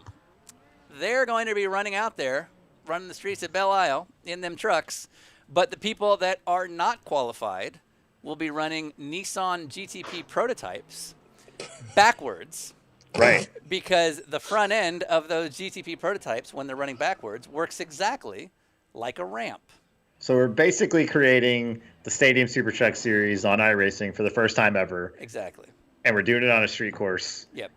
And it's going to be awful. And it's going to be awesome. It's going to be like Stadium Super Trucks merged with Frogger. Right. Because they're going to because they're not going to be at a standstill. They're going to be running the GTPs are going to be running around the track backwards. Yeah. And their sole job is to try and send the trucks. Now, Sean, won't they get disqualified? Well, we have an admin for that who's going to undisqualify them. I'm glad you mentioned it. So we're set up for this. So everybody that is not qualified for our semifinal will still be in the semifinal running GTP cars backwards. And here's the thing. The best send, it's going to be arbitrary. Maybe we'll get Todd Eldridge in on it. Right. But Ryan and I will rate the best crashes created by GTP prototypes. and whoever takes that honor will also advance to the final. So it'll be the Absolutely. top 10 from each race, and then the highest scoring ramp will also move on to the final in each race. That's right. So what does the chat room think about that? Everybody seems to be pretty excited about it, and I think Mike Berg says there is a bug with undisqualifications. All right, well, we'll find out. Yeah, we'll figure something out. But no, I think it's going to go well. Everybody seems to like the idea. And didn't we initially want to do this with Indy cars, but then we found out the GTP car was way better? We found out the GTP car was way better. Yeah, because you did like actual testing. Yeah, there's been a small group. There's been about a dozen of us that did 2 different weeks. We did this, where we did it with the Indy cars, we did it with the GTP cars, and we found that the front valence on the GTP car was better. It's better, more surface area, Right. And without getting too far into it, the optics are better too. So Aaron Smith writes in that he wanted to know if we called the number he gave from Martinsville. My phone hasn't been picking up incoming calls lately. I don't know if it's the one he gave from Martinsville. I'd have to look at the date of the email. Okay. Is that his excuse now? Yeah, he's foolish. I have one from, I have an email from him from April 9th, if he's watching this. April 9th, I have an email from him, and the number ends in 8143. All right. Well, we really appreciate having Nascarcasm here with us tonight. What'd you think of it? I've been sitting here trying to put into words what I just witnessed, and I realized that I can't. So instead, what I've been doing actually is I had some like adhesive gemstones, so I've actually been bedazzling my good friend of Sean's shirt throughout this whole thing, and I've kind of been doing that instead. But oh boy, like I said, that was such a I'm Johnny Knoxville and welcome to Jackass kind of event, the kind of thing that I love watching. Good. Now, when you're talking to the NASCAR higher ups and they're talking about e-racing and all the craziness, you're obviously going to recommend us to run it for them next time, right? Oh, absolutely. I absolutely think you guys do. I will put in a good word. And with the immeasurable amount of clout that I have within the industry, I'm certain that they will they will listen. I have a red phone on my desk that basically goes straight to the France family. Perfect. Yeah, I will put in a wonderful word for you guys.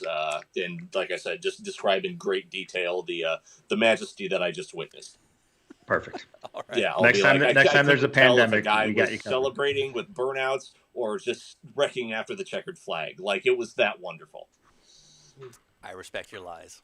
Mm-hmm. All right. Well, on that note, I think we will thank you for giving us the time. Mm-hmm. Well, thank you guys for having me. I appreciate it. Good friend of Sean. And we'll take a quick break.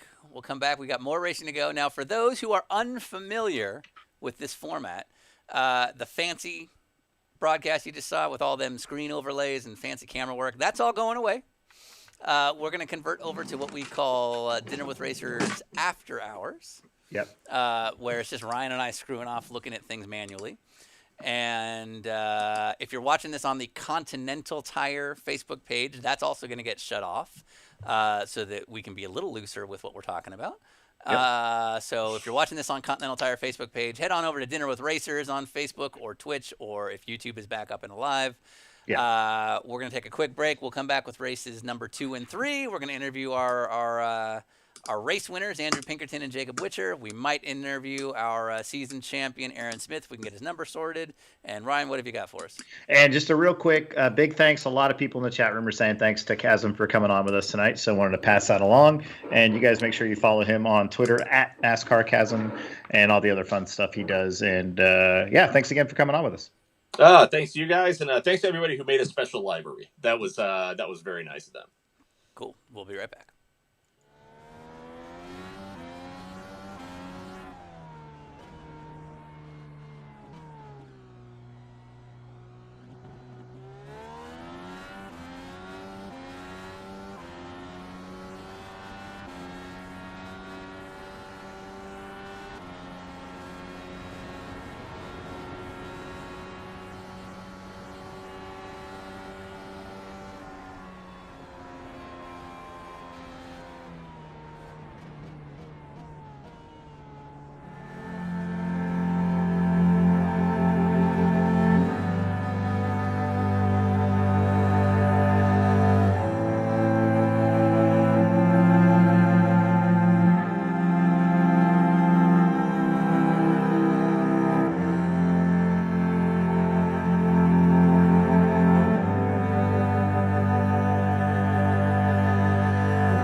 So I heard that you had I'm going to guess a collection of rubber snakes that looked incredibly real.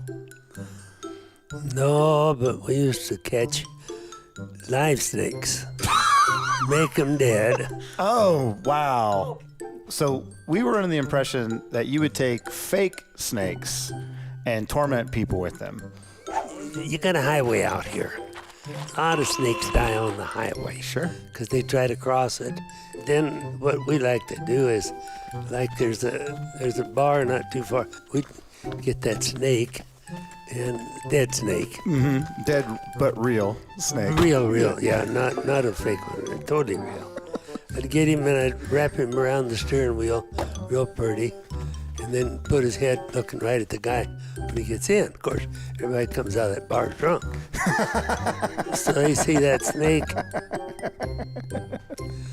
What if I told you the guy behind the steering wheel was the first one out the right-hand side of the car?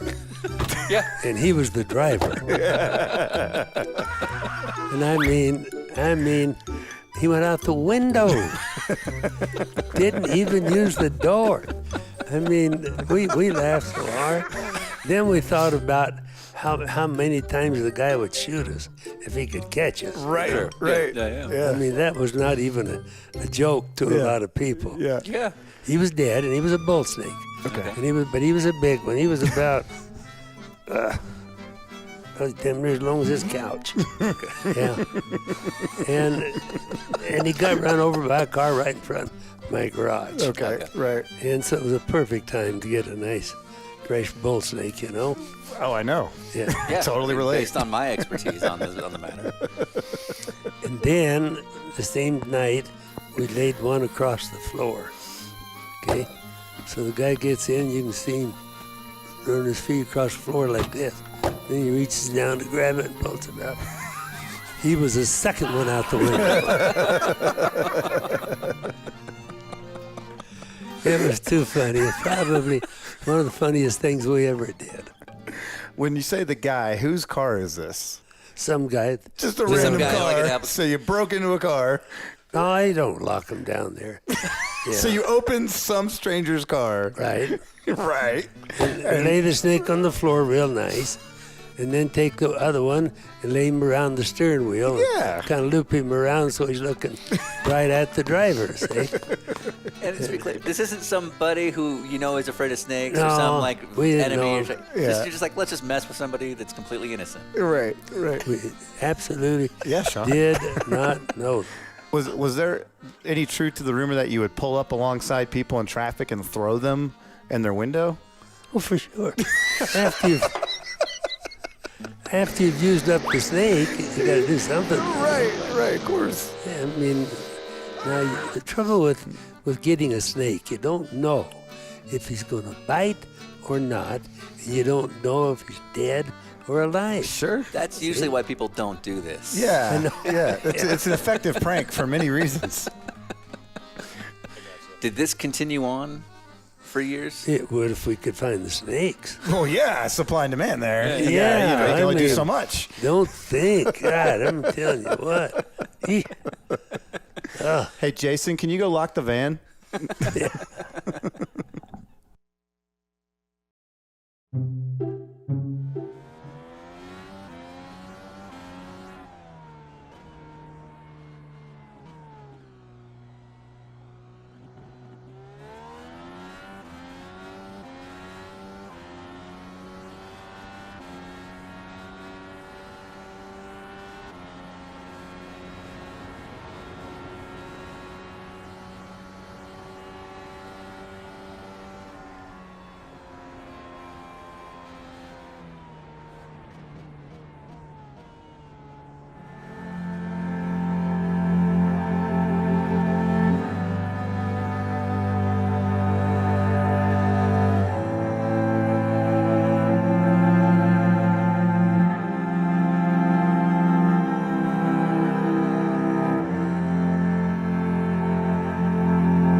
All right, we can cut this video off because it's now race number 2. Oh, I didn't cut off the Continental feed. Let's do that. All right, Continental feed is over.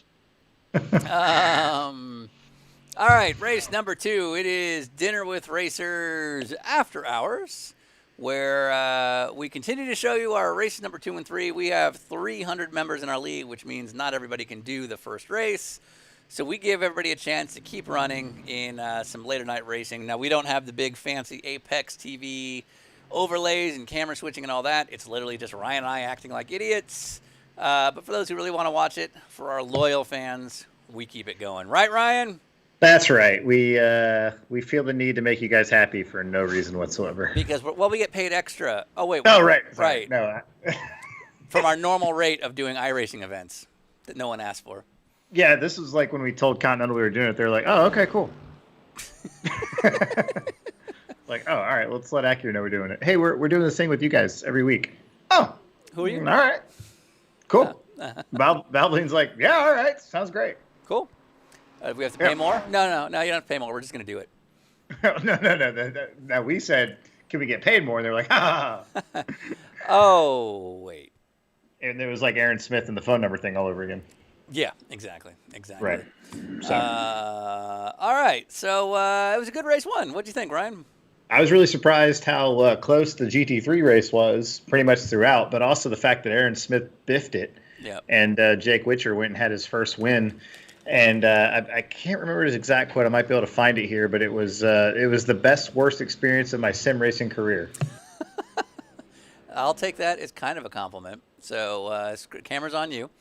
But all right, so Australia at night so far, it's lived up to expectations. The wrecking at the top of the hill during race 1 was pretty phenomenal. Our friend Nascarcasm definitely didn't know what to expect, and wish granted.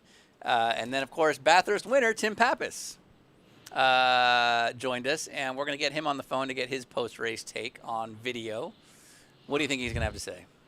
Tim didn't have a great race, and his last trip to Bathurst wasn't exactly what he was looking for ever. So I think he's going to think back to when he won the race in 2018? Yeah. Yeah, and probably think about that more than how today went. But Tim's been a big help to you with a lot of stuff, and it's great to have him out here with us tonight. All right, so let's get let's call him live. Hopefully he knows he's live. I think he will. He's a sharp guy. Let me make sure I have the right number, and then we'll do some Tim Pappas phone calls. Noah Wheeler, stop it. What's he doing? Just being Noah Wheeler. Tim Pappas. Hello. So, I don't see you. How come no, I don't see you? Okay, well, you're actually looking at the race feed right now. Oh yeah. Legitimately, wow, you're looking at the race feed. A lot of detail, going on exciting. there. So you're not you're not on screen yet, but you're cool being on screen, obviously. So let's put you up on the feed. You're live right now. So Tim Pappas. Rating this against your 2018 versus your 2019 experience, where does this fall in that spectrum? I managed, I think, to do 3 laps at one point in the race where somebody didn't hit me. And I felt like that was a huge accomplishment because, funny enough, our 2018 race that we did when we won, I don't think I've ever been in a race that's had so many cautions and then also so many really bad wrecks. So this is kind of par for the course, I think, for racing at Bathurst. Sure. So are you trying to incite some controversy there? Are you saying we needed more cautions? I'm saying that I thought that the driving was stupendous. Our GT3 winner, Andrew Pinkerton, reached out and he said, "Tell Tim I'm sorry that I hit him maybe twice." Yeah, no worries. I was frankly in the way, so it doesn't matter. I mean, I got a sim out of desperation, like a lot of racers, only a couple weeks ago, and I'm totally hopeless on it. So that's why we're behind the cameras here. So Indy cars in the dark. How's that? Yeah, I mean, I think that right now the SRO should, just merge with IndyCar, and we should race this way in real life too. Is that news confirmed? Is that a scoop? Can we confirm that right now? Yeah. Exactly. I've put in my bid. Let's see if they run with it. Okay, between you and Stefan Rattel, better hair. You know what? I don't know. That's a tough one. He wears it a little longer, but you know, maybe I don't know. He's got maybe less gray than I do. Yeah, but that makes which you is distinguished. Which is odd because he's older than me, so maybe it's not all legit. Well, we have a couple of comments so far about the appearance of one Tim Papis. First off, we got Tim gets my vote for best looking guest, and another one said impressive hair. He wasn't kidding around. So congrats on that. The COVID hair. There you go. It's doing better than us, I'll tell you that. So, all right. Well, you were foolish enough to do this, but we can't give you enough credit for it. So. I mean, this is the kind of stuff that I enjoy. I mean, you go out and you just bang out laps on iRacing, and it's like can get a little bit tedious. I think going out there and having fun with it is sort of the point. So cool. Kudos to you guys for coming up with something like this. Surprising that you guys would think of something like this. Copy loud and clear. All right. So you and I are both in California right now. California is a little different with some of its open door policies. What's on the next few months for you?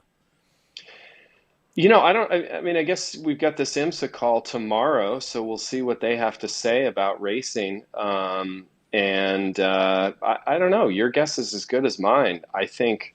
You know, it's nice to be able to go to the beach again and do some surfing and stand-up paddle and things like that. But it'd be great to get into a race car. I just don't quite understand how we're going to do that. The NASCAR boys can race in the same day and still sleep at their home. I wish there was a way we could figure out how to do that. But until we do, I think we're just going to have to wait and see what everyone says. Yeah, I mean, and just to put that in perspective, I think at this point, 100% of NASCAR teams are in the Charlotte and Mooresville area, whereas in sports car, you know, your team is based on the western side of the country. Other teams are in Charlotte, other teams are in Florida, other teams are in Atlanta. I mean, you can't do a one-day show the way NASCAR can, or the way IMSA the other thing is that most teams in our sport, you know, consist of a few full-time employees, but mostly they're all weekend warriors, and they're coming from here and there and everywhere. I mean, we have guys on the team, mechanics and drivers, who come from Europe, and so who knows when those guys are going to be able to show up. Right. I think Jerome is looking for a reason to leave right now. So I think get him discounted. Just putting that out there. Yeah, exactly. Although his exercise regimen is just stupendous. I think it's amazing to watch. You can't leave that open like that. What does that mean? Well, every time I see him, he's doing like burpees and doing all kinds of stuff with his wife, and posting it, which I think is great. That definitely keeps a long marriage together, doing group exercise. Is that not a thing in the Papis home? No, not a chance. No. No, my wife she runs like 4 miles every day and does yoga and all this stuff. She would just embarrass me, and frequently does. Like when we practice yoga, she'll slap me on the love handle like, "Come on, fatty." Wow. Wow. Oh yeah. Okay. Oh yeah. It's torture, but these are the things that keep us together. Why we run the races? Do we have time for the thing? Does the internet want to know the thing, Ryan? Do you want? Yeah, sure. Let's go for it. We were queuing it up earlier. One of our most untold stories is one of our favorite stories. Daytona 24, 2017. Mm-hmm. You had a sponsor. Oh. Do we want to talk about that?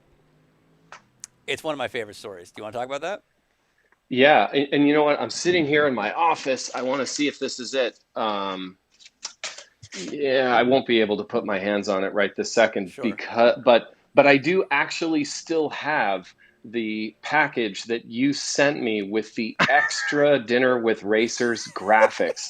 I was, everyone's doing spring cleaning during COVID, and after I did my sock drawer, I was in my office cleaning stuff up. And I found all those extra dinner with racers stickers. So the story is, I was driving in a racers group car, and TRG for those who don't know the TRG car. I'm sorry, no affiliation. double asterisk. And you guys called and said, would I be willing to put the Dinner with Racers graphics on the car, which I was more than happy to do. Is that the story we're going with? Is that the story we're going with now? Go ahead. Is that the story? Is that how you remembered, or is that the story you want it to be? I mean, I don't correct me then. I don't really remember. Okay. If you legit, I wasn't sure if you were framing it the way you wanted it framed. No. So you were one of a few drivers that were driving that car, and so with your deal to drive that car, you were allowed a little bit of sponsorship. That's right. And so you called me and said, like, That's right. hey, what would be something we could do that would be fun at TRG? And I said, I don't really know if I was like, the best thing you could do, but it's self-serving, would be Dinner with Racers sponsorship, because it might throw a few people off. And you were like, hell yeah. Let's do it. And I remember walking past the garages, and Andy Lally saw me carrying the graphics, and he's like, what is that?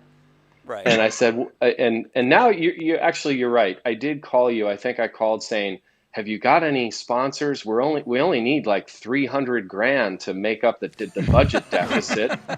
And you're like, well, what about free stickers and possibly pissing off the team owner so that you don't get to drive, or that they purposely fuck the car up before you get in? And I went, yeah, awesome, let's do it. Yeah. Well, so there was a whole plan between you and us, and then I don't know if we want to out our photographer, but we had a photographer, the pro that's known in the sports car paddock. And because we knew as soon as the people in charge of TRG saw that sticker, they were not going to allow that on the car. So we literally timed it so that it went on like the morning of the race, and that a photo was taken the instant it was on. And we did it like just before the car rolled to the grid. Yeah. It was all planned out so it would make it into the race. Because once it's in the race, it's in the race. It's too late. It's in the race, and it did make it. It did make it. I think Kevin. I think he said something to me, but I can't really remember if he did. But I know that was Spencer in that car with me? I can't even remember at this point. No, he must not have been. I think it was like Wolf and then the other kind of pro. That's right. It was right. It was Hensler was in the car, and Mike Headland and Jan. Jan, that's right. Jan Halen, and then Santiago Creel. That's right. Yeah. Yeah. And about 2 hours into the race, and we, as soon as it went green, we might have mentioned on our social media channels that we were proud to partner with you at the TRG entry. Yeah. And that went really far. Yeah. We waited until it was green, so we knew there was no chance to pull the car in. Yeah, and then we went to town, and I think we may have gone out of our way to be like, make sure you call it the Dinner with Racers TRG Porsche. And it immediately got more traction that way than what they were doing. Yeah. And then the PR person on that team started Facebook messaging me going, really? Yeah. I remember that. Yeah. That I remember, because there were definitely 3 or 4 people on the team who were like, oh, man, that's so funny. Whoa, Kevin's going to be pissed. I believe about 3 hours in, I got a text from you. And you're a little busy because it's the race, but you text me like, hey, could you guys calm it down? Because they're really on my ass about this. And it's a little bit, I think you're right. I think Kevin did ultimately say something. I mean, there was a period of time where it was freezing and raining and gnarly, and I was sitting on the pit box with Wolf, and we had like electric blankets around us, and Kevin just kept looking back. And I was like, I know he's just making me sit here to like suffer from putting that sticker on, He wouldn't tell me when I was getting in the car, so I couldn't leave. And I had to sit on the box for like 3 hours, freezing my ass off. Sorry. It was worth it, though. It was worth it. Right now, you have so much love in our chat room. No, I enjoyed it. It was fun. That was one of those good ones. Yeah, it's one of our favorite moments for sure. Absolutely. I think Lally was like, holy, I don't know how you guys did that, but that's amazing. And that was all you. That's so funny. I'll have to, when I find it, Sean, I'll text you the picture, because I really did find this box with, a bunch of other graphics on it. So you know what I'm going to put, as a result of this, on the back of my sim seat, I'm going to put one of those extra Dinner with Racers stickers. Yes. Now. Nice. Good man. Nice. Good man. You're officially a factory DWR driver. Absolutely. Which is nice. Right. It's worth a ton. Yeah. All right. Well, thank you for taking part. Anything in the chat, or is he good? Just a lot of love for you, Tim. We got a couple of people saying you're their new favorite driver, and they didn't know the backstory, but they had seen the sticker, and they love it even more now. Oh, well, they're too kind, and so are you. And thanks for including me. This was super fun. And I look forward to more shenanigans virtually and really when we're all back to it. Yeah, absolutely. Well, we look forward to seeing you race and whatever you do this year, and we'll go from there. Cool. Stay safe and healthy, guys. Absolutely. You too, brother. Thank you. Right, okay, take care. Bye. Yeah, see ya. All right. Hey, where's the button? Hold on. I gotta hang up here. Wait, how do I hang up? I think he hung up. Okay, we're good. Cool. So a lot of love for Tim. Well, as there should be. It's still one of the best things that's ever happened. That was all Tim. Yeah, I remember because he called you and said, "What should I do?" And then you called me and you're like, "Hey, what about this?" And we started immediately gears turning. Yeah, like we can do this. Like honestly, the only conflict I had with that was like, Tim is not only a client, he is legitimately a friend, and like. You don't want the first thing you respond to somebody with is like, make it about me, Right. But in this case, it was like, it really was the best prank was to make it about us. And so that's what we did. I'm very proud of that.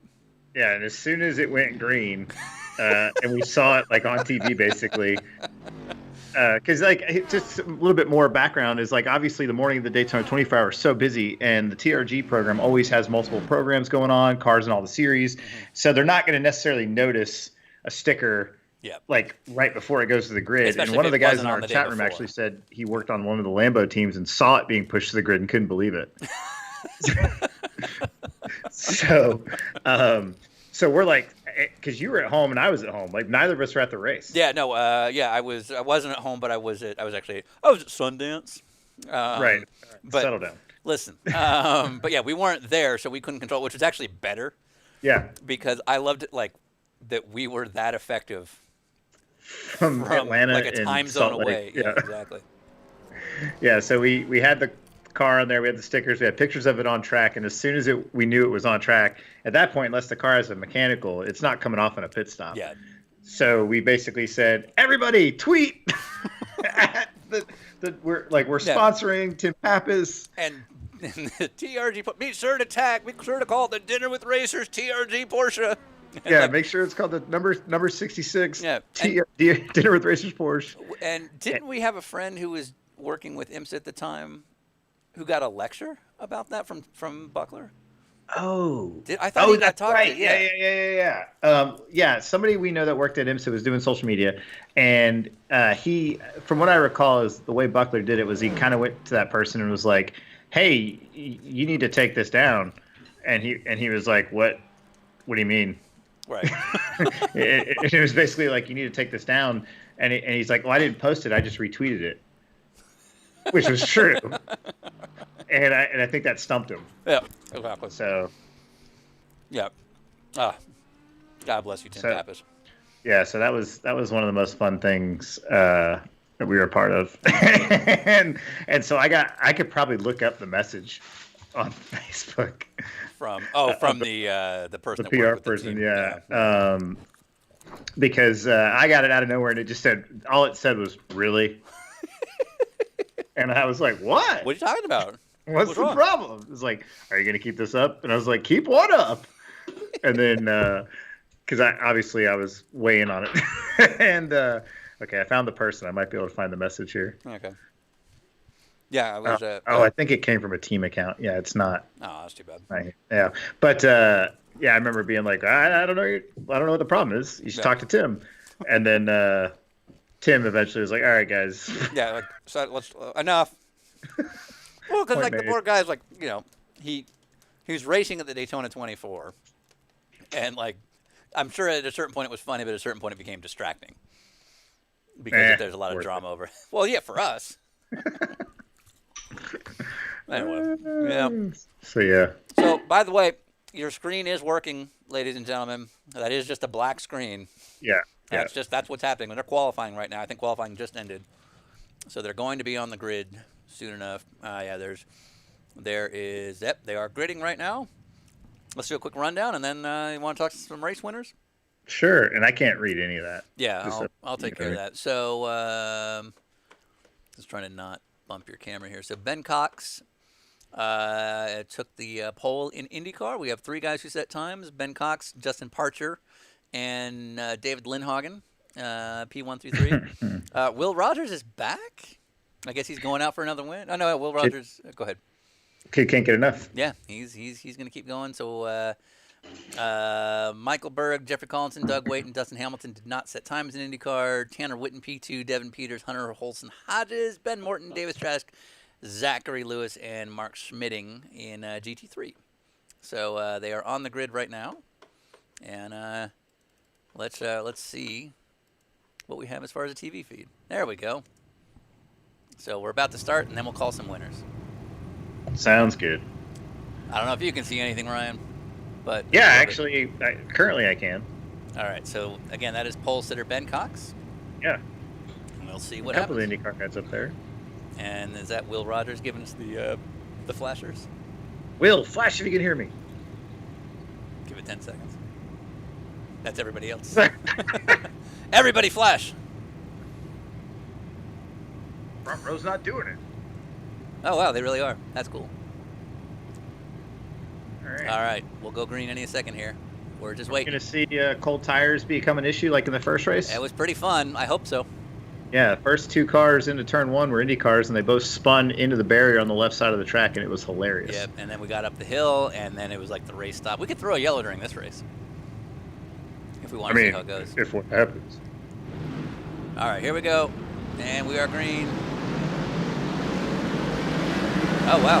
Will got a good start. Oh no. What? All right. Next up, Paul Roddy upside down.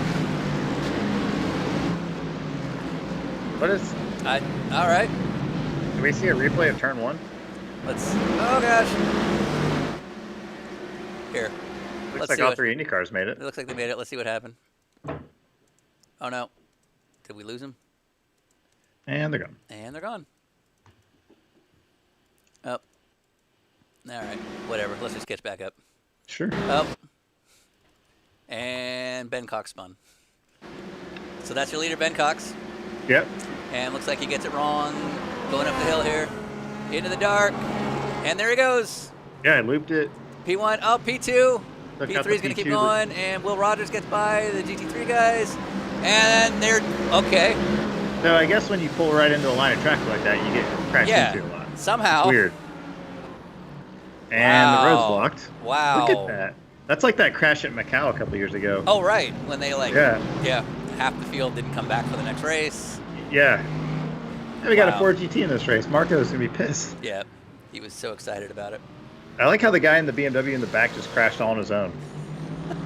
Like he was backwards when he came into the shot. He didn't even get to the blocked track yet. Nothing I could do. Wow. That's racing. All right. Well, that's why we run the races, Ryan. That's right. What's going on in the chat? All right. So was that Justin Parcher that just... Oh, there he is right there. All right. And let's go back up to Will Rogers leading in... Okay. And we've lost everybody. Tanner Witten, Will Rogers, anybody? Guys? Where's Will Rogers? I don't know what's going on. All right. So that's Tanner Witten, P2. Yeah. He might be leading for all I know. I can't tell. All right. Well, let's call some race winners while we're watching this. How's that sound? Yeah. Did you get an updated phone number from Aaron I did not. Smith? Let me check my email and see if he maybe sent me a note.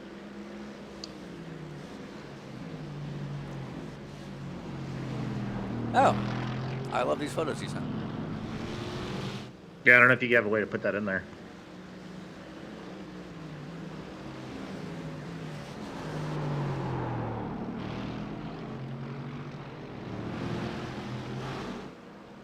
Oh, we got a couple cars off there at the exit of 1. Another 4GT entered this evening. Cool. Earlier, when we were talking to Marco, he was saying how bummed out he was because he's a big fan of the 4GT and he didn't get to see any tonight. So apparently the second race was where it was at.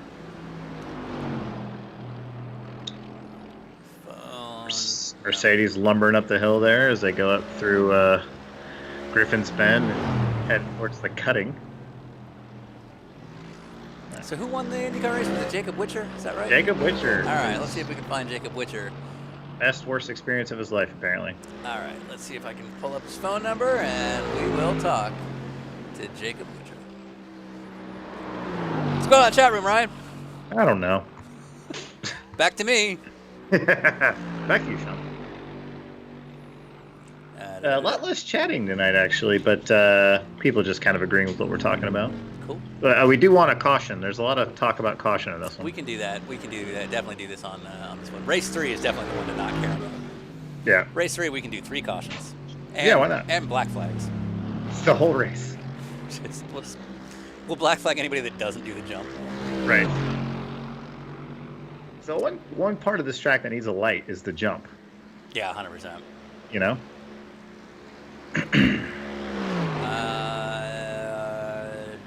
Jacob Witcher, where is your phone number?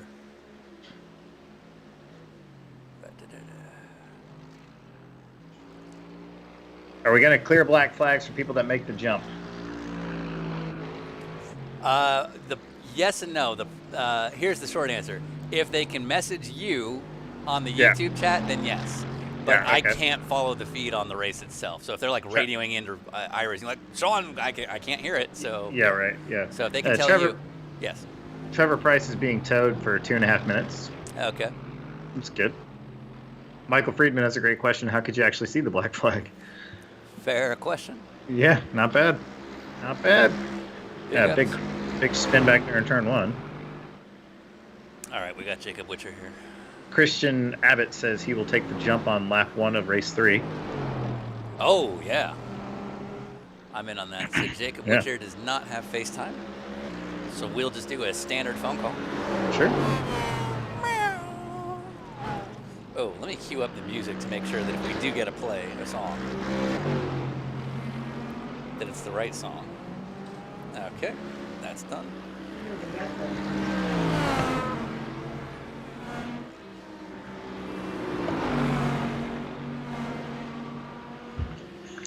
Hearing from pit lane that Trevor Price is going to go let his dog out Oh, no. because he's got plenty of time. Yeah.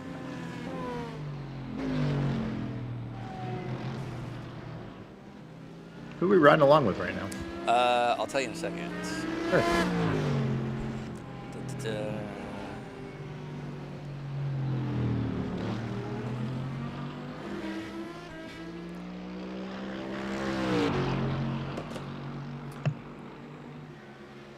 All right, so we're calling Jacob Witcher right now. Yeah. And who are we following? Tanner Whitten. Oh, yeah.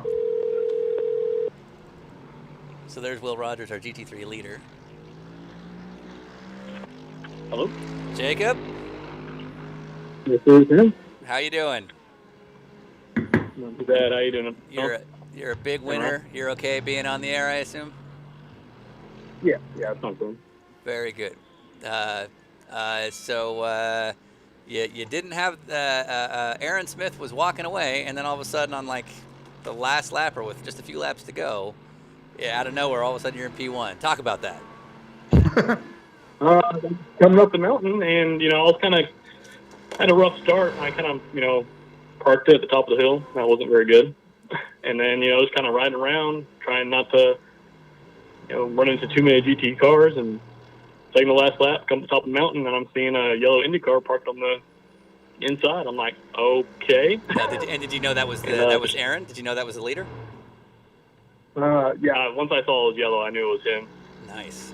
And then my early spotter was like, next car is the leader. I'm like, oh, thank you, Australian spotter. He would know. He knows this track really well. Pump All right. back a bench. Yep. So you weren't necessarily guaranteed a semifinal spot going into this race because you had not, if I'm not mistaken, you had not won, though you were very strong in the points. This win obviously guarantees you the semifinal.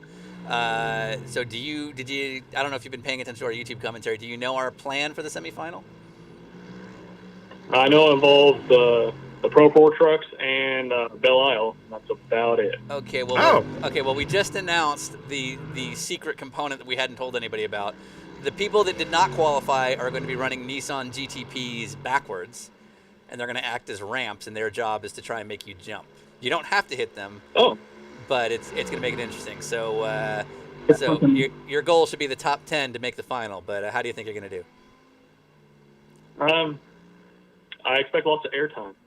So we'll have to see. Very good. Very good. How do you have you driven Belle Isle? Do you know what to expect?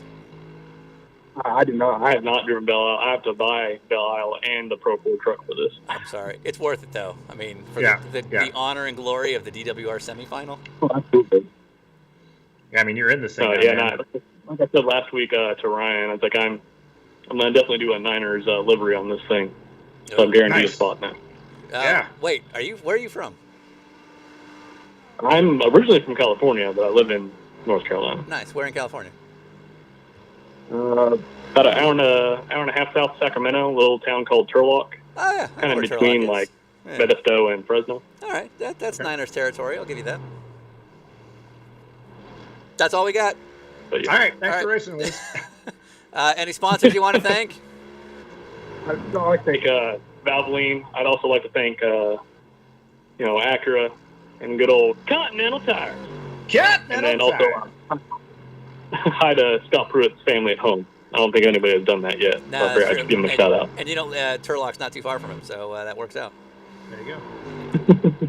All right. Well, good job. All right. Congratulations. Thanks, I appreciate it, guys. Thanks for doing this. Thank you. See ya. Jacob Witcher. Yeah, good dude. Big winner. Big win tonight, yeah. Big winner. I've been in that position where you're running around. Actually, I was running fourth at Watkins Glen once, and the guys that were fighting for the lead took each other out huge going into the toe of the boot, and I was like, oh, podium, all right. Nice. I'll take that. Yeah, Absolutely. for second. That's great. Should we call race winner Andrew Pinkerton for a change? Yeah, might as well. May as well. All right. Real piece of shit. Let's pull him up. Oh, you want to go on Facebook and make sure the Continental one's actually down? Yeah, I didn't see Bo Borders yet tonight. Oh, I don't know if he's here. I've noticed he tends to, and I don't know what his schedule is like or what he's up to, but I've noticed the Wednesday one is more of a sure thing than the Thursday one for him. Sure, he's probably got like a real life. Yeah, there might be a logic behind that. So this is Andrew Pinkerton. Mm-hmm.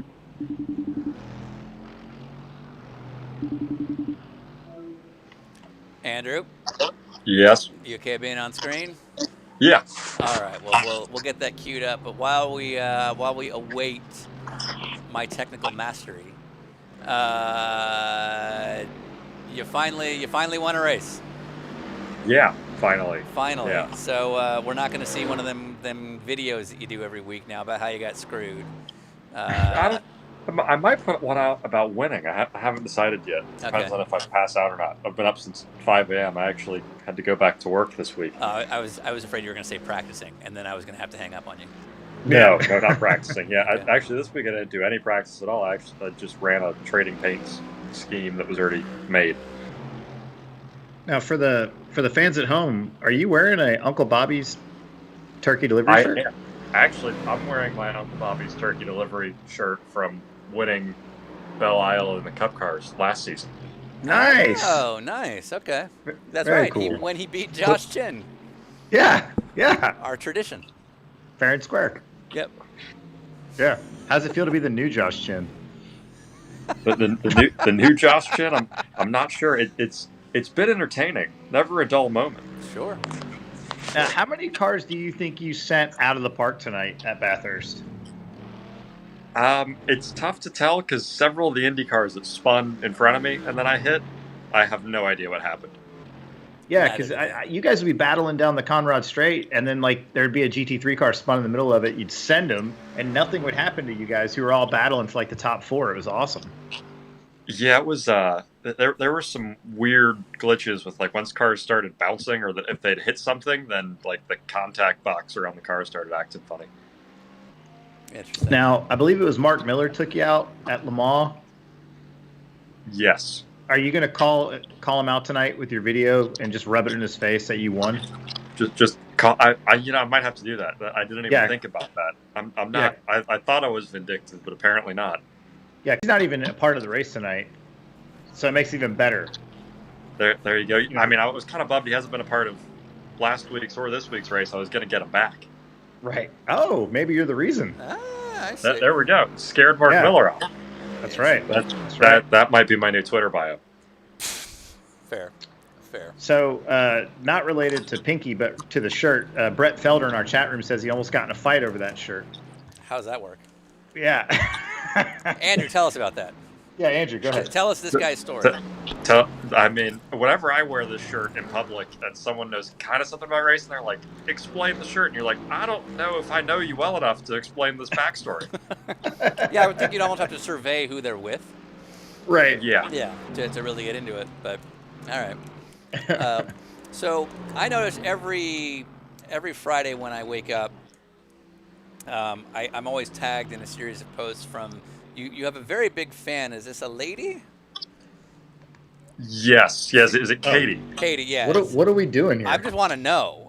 No, because I'm like this lady is a huge Andrew Pinkerton fan.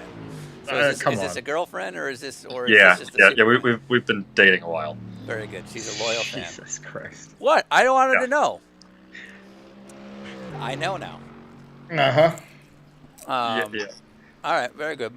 And but you don't live together. What are you doing? I'm just gonna keep digging. I need to know. If she's listening to this, you might get me in trouble at this point. Oh, good. Okay, then let's keep going. I'm hearing from one of our producers. Katie is in the crowd, and she says, "I don't know him." Okay, very good. There we go. Okay, yeah, this is going well. Remember when I started a fight with Mark Miller? All right. So semifinal. Did you hear the details? I did, and oh, you knew about it though. I forgot. Yeah. The testing was definitely interesting. I'm hoping I can make it, but now that racetracks are kind of opening back up, and we got a bunch of antsy race teams hanging out, there's a potential that I have a schedule conflict with making money. Right. Well, yeah. We all understand the realities of it, but yeah, Andrew has been one of our secret testers in making it work. We haven't announced what Indy is going to be, but you seemed like you enjoyed that format. But the Detroit format was really fun. Yeah, Detroit is gonna be hysterical to watch. I'll definitely be watching even if I can't make it. Right. And I might have to. I don't know. I might have to see if I can figure out a way to rig up iRacing with an Xbox controller on my computer and just wreak havoc. Gosh darn right. There you go. Gosh darn Except right. the only problem is that the two tracks we might be at are known for horrible Wi-Fi or 4G signal. Oh, you mean the real tracks are going to be at? Yeah. Sebring and VIR, not really like metropolitan hotspots with fiber. Don't you shit on Danville, sir. I love Danville. Very good. There's some good restaurants there, and a tank museum. And they have an axe throwing bar. Apparently, we're confined to the track once we arrive. Yeah, I actually believe that. Yeah, I've heard that exact same thing. Mm-hmm. Yeah. And not actually, of all the tracks in the United States that have to stay on property the whole time, I would rather be stuck in VIR than anywhere else. Yeah, absolutely. I have a friend that might have done that, and it went really well. Oh! Yeah, banana phone! That's good. Glad to hear that. Oh, we got banana phone. Yeah. All right. Well, that was that. I guess that's your sign. That you got Coffee just sung you off. Is that the hook? Apparently, that's our Sandman. All right. Well, thanks, guys. All right. Well, good job. Congratulations, finally winning one. Thank you. All right. See you. Oh. And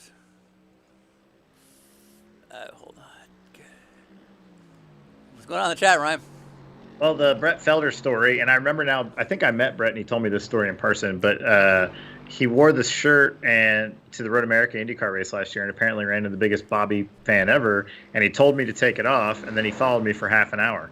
Wait, why do you want him to take it off? Like it was disrespecting Bobby? I think that's what it was. Bobby was okay with it. It's his story. Yeah. All right.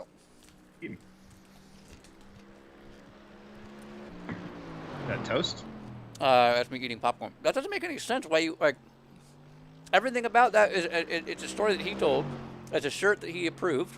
Yeah, Brett's telling me that he told me that story in person. I thought I remembered. I was like, wait a second. How many Uncle Bobby fight shirt stories do we have? Not enough, apparently. Like 3. Hey, let's throw a caution. Yeah. How far are we into the race? 20 minutes in. Perfect timing. Yeah. Let's see. Let's find some debris. Take it off. Let's find some debris. But like, Sure. why is that your hill? Take it off. Oh, wait, hold on. Is that the pace car stopped? Guys, there's a pace car stopped on the inside of the track. It looks like it stopped at the end of pit lane. We can't have that. We can't have that. We got to go yellow. Full course. Full course yellow for a pace car at the end of pit lane. Yeah. That's not safe. It's not safe. We got to be, safety is paramount. So Brett Felder replies that he laughed it off, and the man had to be in his 60s, and he said, "If I don't know Bobby, that I ain't had no right wearing such a shirt." I added the voice. Wait, like he's a friend of Bobby's, therefore knows better? Yeah, like if you don't know him, you can't wear that. It's like, well, guess who made it? Yeah. That doesn't make sense. Yeah. Oh, well, I give up. I give up on most of the world, as you know. I have an inspirational video I wanted to show everybody, but we haven't gotten clearance for it yet. Oh. All 8 minutes of it. Yeah, I was gonna say that'd kill 8 minutes. Yeah, no, it would. It's inspirational. I almost want to talk about it, but I feel like it's better to show it. Because I've never hated something more than I hated that. Yeah. I saw it too. Especially the talk afterwards. Looks like Paul Roddy going slowly here. Can't see him right now, but he's back there behind that car. Oh, yeah, I think he's just following that GT3 car for headlights. Well, you're under yellow. Why not? Oh, is he? Oh, we're already full course? Yeah, it's full course. Okay, got it. So there's no point in passing, so you may as well be safe. Yeah, no, I couldn't. I don't see anything that tells me it's full course. And you moved my camera somehow. Yeah, because like literally to move my mouse, it hits the wire. So hold on. Let's go on board with somebody, and then we'll go from there. So this is David Lindhagen, who is behind. Is he behind anybody? Where is he? What position is he in? Explain. Oh, he's leading. Wait, is he leading? Yeah, David Lindhagen's leading by 1.2 seconds over Doug Waite. Wow. Good job, Lindhagen. Well, we can't have that. Might have caught up under the yellow. Yeah, he's 1.2 because of the yellow, but he's still leading. Yeah. So that's cool.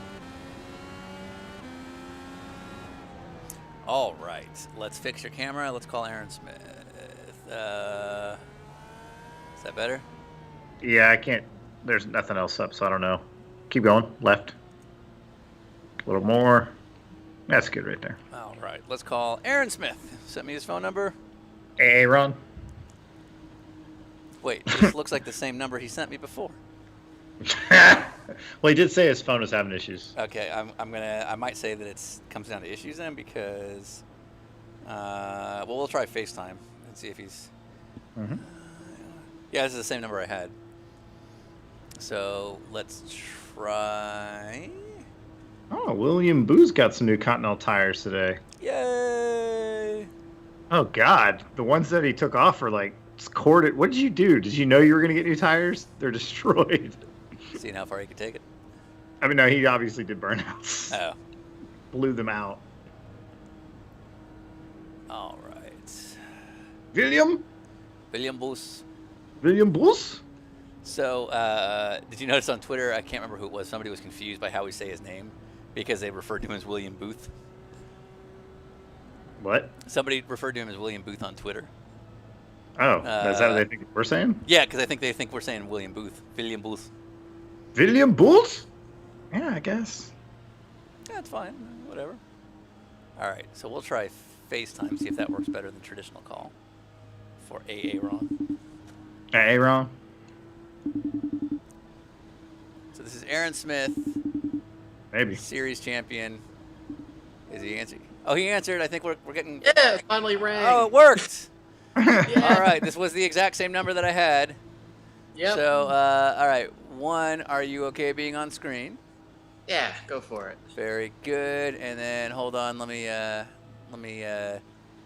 do a couple things to fix some video issues. Make it look really, really cool. Yeah, I gotta. Did I already ask if you were okay being on screen? Yeah. And you said yes. Yep. Glad we had this talk. Yeah, you guys are killing it. Listen, Brian. I don't need your guff. I got plenty of guff left for you, pal. Yeah, I can see this. It's been boiling over. Ooh, hold on. I'm having weird tech issues. Brian, we're gonna look at you for a second. Okay. What's going on in the chat room? I can't tell. I'm looking at the camera. Otherwise, it's just me staring at a monitor. Okay. What's going on? Go ahead. Andrew Pinkerton had a great quote. Tires are good until you can see the air in them, right? Boom. Do you agree with that, Aaron Smith? Yeah, I'd say so. Good. Would you just say yes to anything right now? Yeah, I wasn't paying attention. That's what we like to hear. Hold on. Yeah, I have a little tech issue. It'll solve itself in a minute. So, Aaron, you still don't know who Sylvain Tremblay is, right? Yeah, I do now. It's okay. Yeah. So if he makes a return to racing, you're going to have to be in his fan club. What was that? Can't hear you. If he makes a return to racing, you're absolutely going to have to be in his fan club. Oh, yeah, absolutely. I'll definitely be wearing that hat. Fair. All right.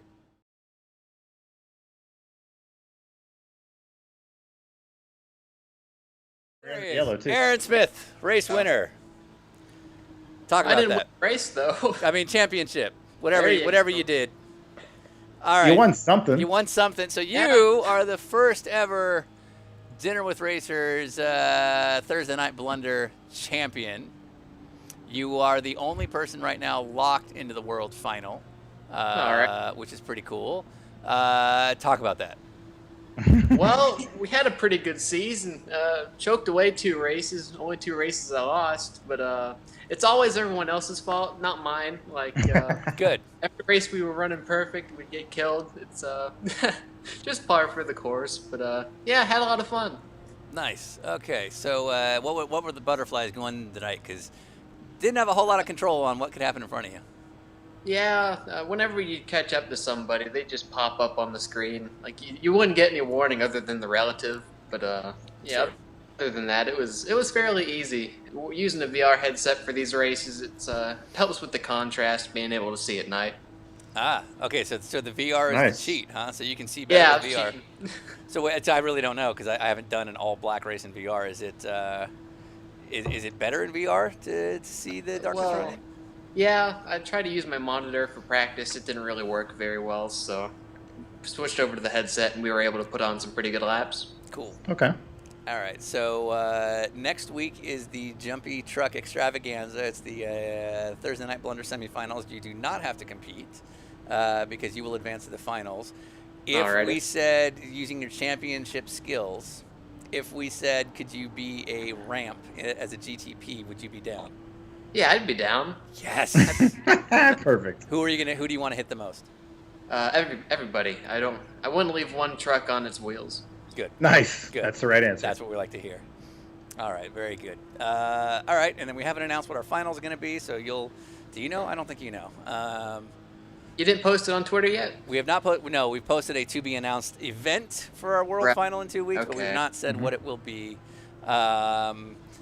Knowing Twitter the way I do, I think half people will be like, all right, and then half people will be like, what? No. Why? That's lame. And Well, then I'm looking forward to hearing what it is. We'll do it anyway.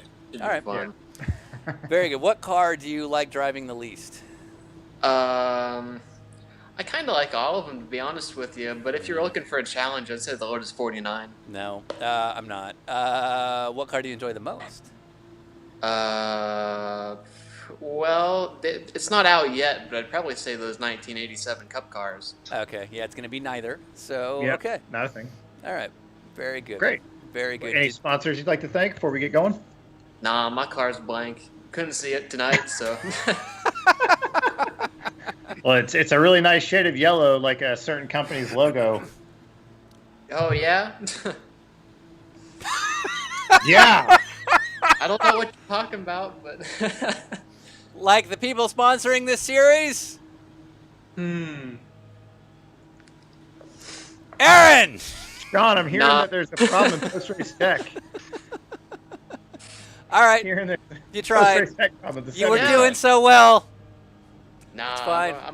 I'm coming up short this time, just like I did in the race. Wow. All right. Well, hey, Ryan, I'm looking at you. What's that on your shirt? No, it's just like a certain sponsor that's been really helpful to us and makes this possible. All right. Okay, cool. Good Oh, to you know. think? I do think, Aaron. All right. Enough of that. I'll study up for the World Finals. Hang up on him. Wow, he's done. He's out. Oh, He's banned. I'll be back. We know. Maybe not. All right. Well, on that note, goodbye. But good job. Bye. See you, man. Yeah. All right. I believe he meant Continental Tire is what he wanted to say, right, Sean? That's what I was trying to go for. Did So he you say were trying to- Continental Tire like 10 times? I think he said Continental 10 times. I'm pretty sure he did. I mean, Yeah. maybe we didn't hear it, but I'm pretty sure the audience heard that. I saw it in his eyes. Yeah. So I think we're getting ready to go back to green here. Yeah, I've got a weird tech issue. Oh, we are going green. Yeah. And I think there's a yellow. No. No? No. I mean, funny, yes, but. Well, that's all I care about. at this All right, point. I need to cut to something visual. We're gonna look at you again. Can you show the race cars? No, I can't because there's a Oh. problem. That's why I'm cutting to you. If I cut to you, Okay. there's a reason I'm cutting to you. Well, I don't know. Be more specific. No, I'm trying to fix things. I'm looking up the photo that I sent you for our fans that heard the story earlier. That's Yeah. it. Partnership. Yeah. Partnership. Yeah, that was the TRG. Sorry, the Dinner with Racers 911 that we. Let's say right on the hood, right Yeah. below the TRG. That is spots. phenomenal. All right, fixed. Yeah. We're now.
Comments that like, if I know Sean and I do, there's some curse words flying right now.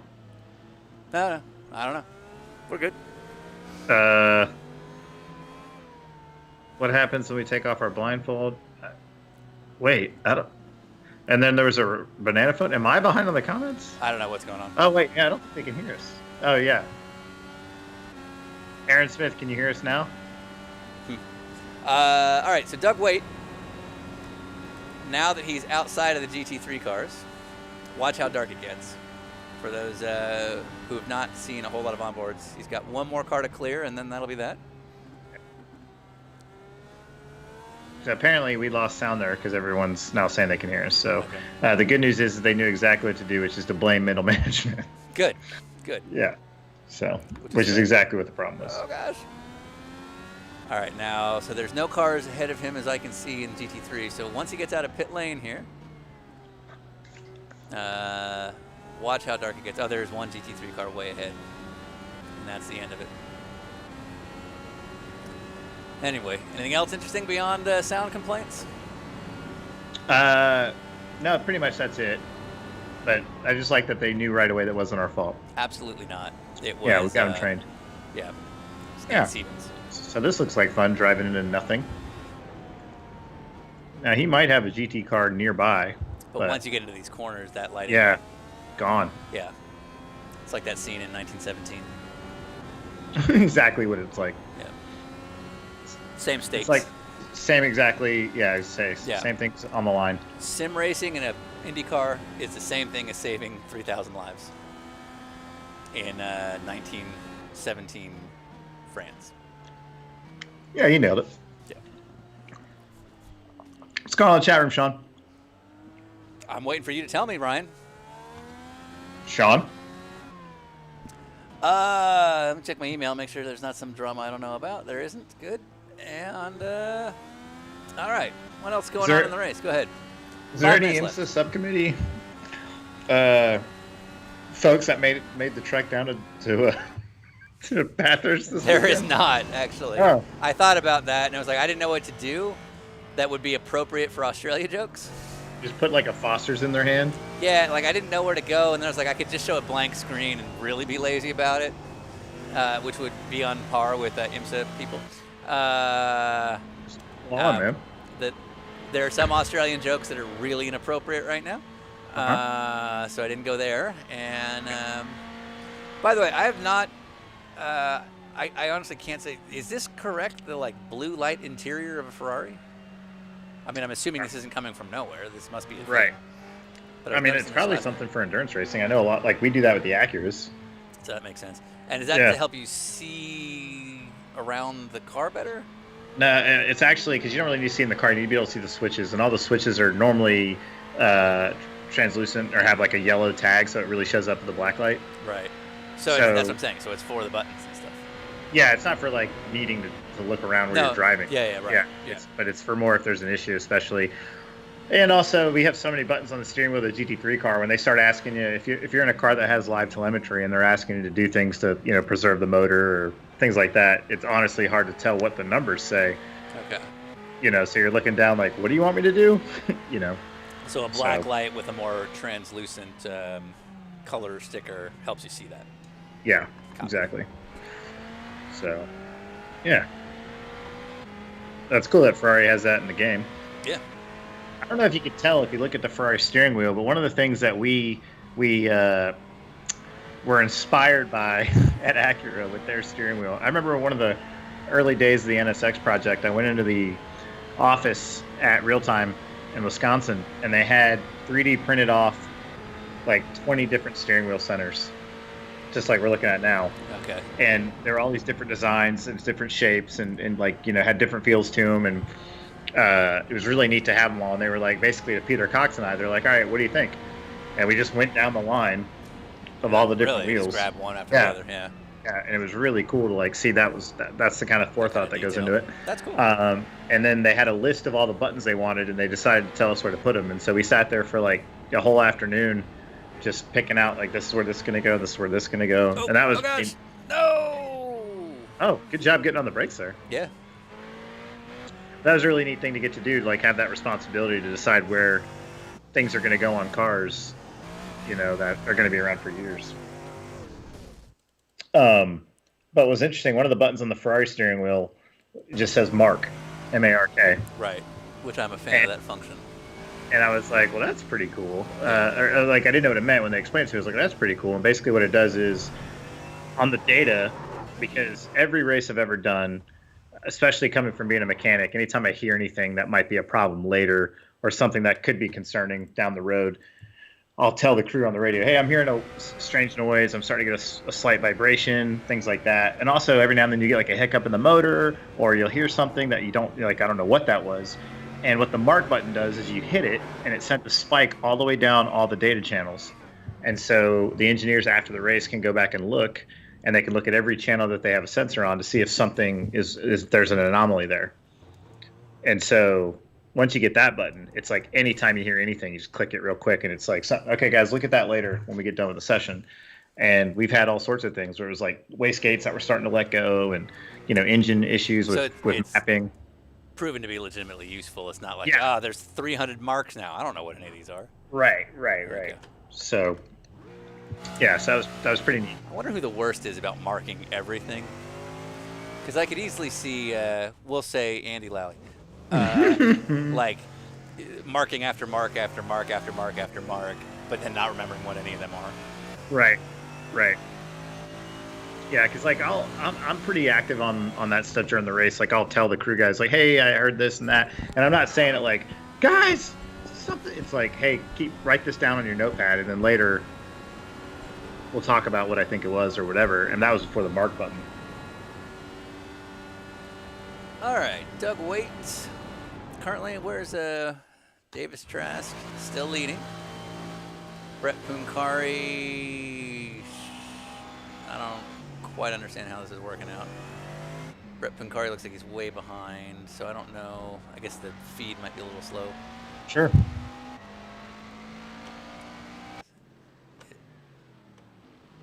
Is it over? What's that? Is it over? What happened? I don't know what's going on. We are live. I think it might be over. Huh. I'm very confused. Wait, there's Zachary. So this guy thinks it's still on. Zachary Lewis, his actual name is Zachary Trump with 2 P's. That's right. I wonder why he's Lewis in the game. Doesn't matter. Harassment. Who knows? Yeah. They're pretty big on you running your real name, including pros. Oh my goodness. Yeah, but I've seen some weird variations of people's names on the game. Yeah. Okay. Jen has a great question. Is damage going to be off next week? Yes, it absolutely will. It has to be to do what we're doing. So that's the one time I'll very willingly put that out there. So for the Jumpy Truck Extravaganza, the damage will be off. And okay, the damage will be off. And so here's Ben Cox here. Yeah. So yeah, we are at the time allotment here, so it should be coming to a close. Be coming to a close. So Ben Cox looking like he's gonna take yet another win. But yeah, damage will be off during next week's Jumpy Truck Extravaganza. If we have cars literally using other cars as ramps, it's kind of the only way to go. Yeah. The challenge for our truck drivers is going to be, even with the damage off, at Belle Isle, there's 2 scenarios that could easily screw up your day. Being on your roof with no way to turn yourself over. Right. Or just being stuck in a virtual fence where you can't move. These are both ways to get towed. Steve Burrows is asking if we can look at some glowing brakes. I figured some of the GT3 cars probably have them if you can go to like a front bumper cam. Let's finish the race here. Michael Berg taking the big win. From iRacing. Let's see if he does anything to celebrate. He won during our runoffs race last night. He's still going. We're at 48 minutes in, so I don't know. Yeah. I doubt he's still going, or is he just... Maybe he's trying to do the jump now. I wonder if he's doing a lap around to get the jump. Hard to say, not knowing. Yeah.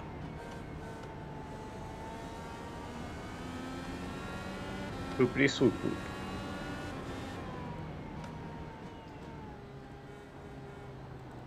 All right, let's look at the Ferrari's brakes.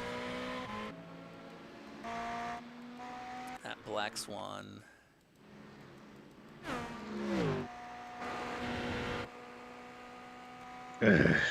Huh? Nothing. I got a bicycle-related issue. Okay. All right, so here's the, as we look at the driver's side view, yeah, look at that front brake start to glow. There you go. As he goes off in the grass. Yep.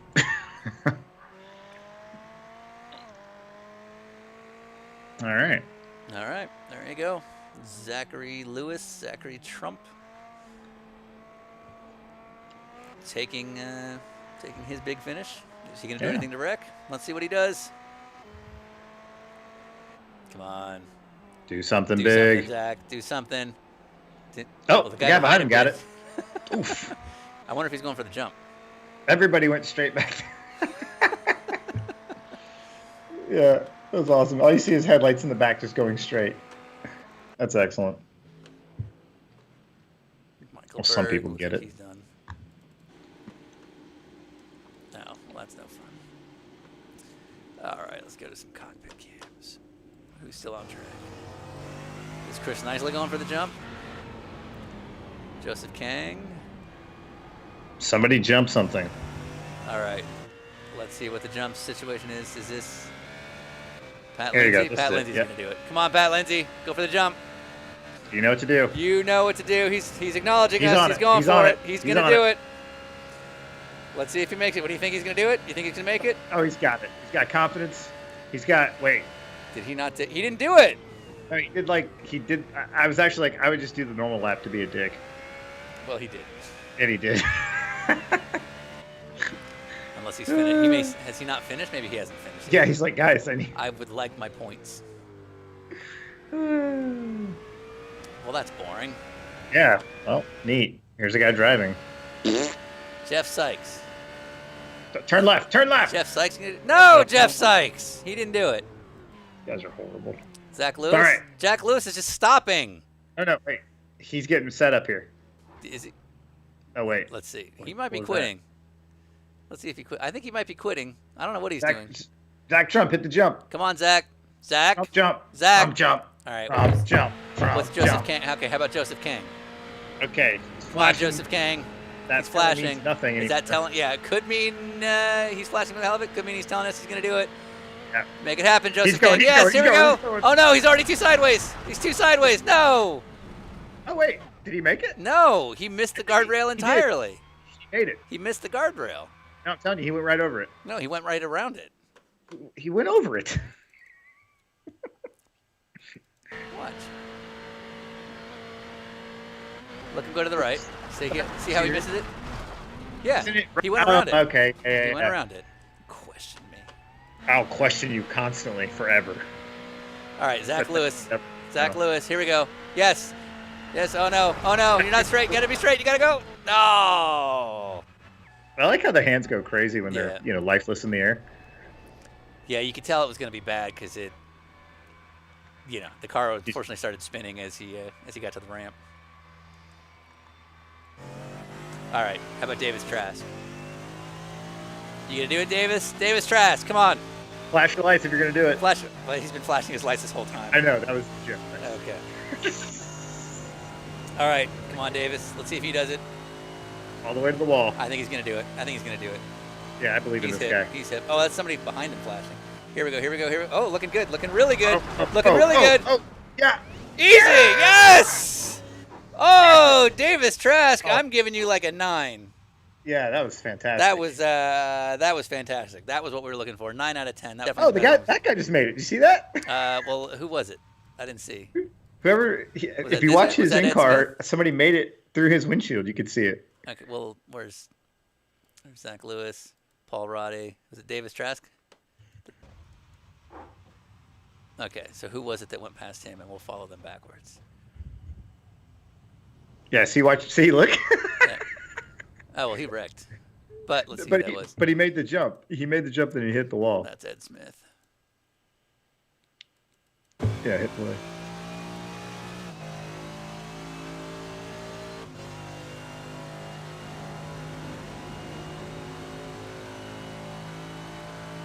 You got this.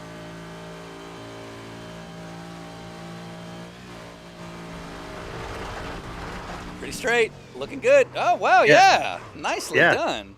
Yeah, did well. Davis, or was it Davis? Davis got a little bit further, so I'm giving Davis higher marks. But pretty close. Devin Peters made it perfectly right behind Davis. So go behind Davis. So Devin Peters says he got it perfect. That's what fans are saying. If we go to Devin Peters and find out that it's not perfect, we're shutting the whole thing down. No third race. There's no third race. We're just going home.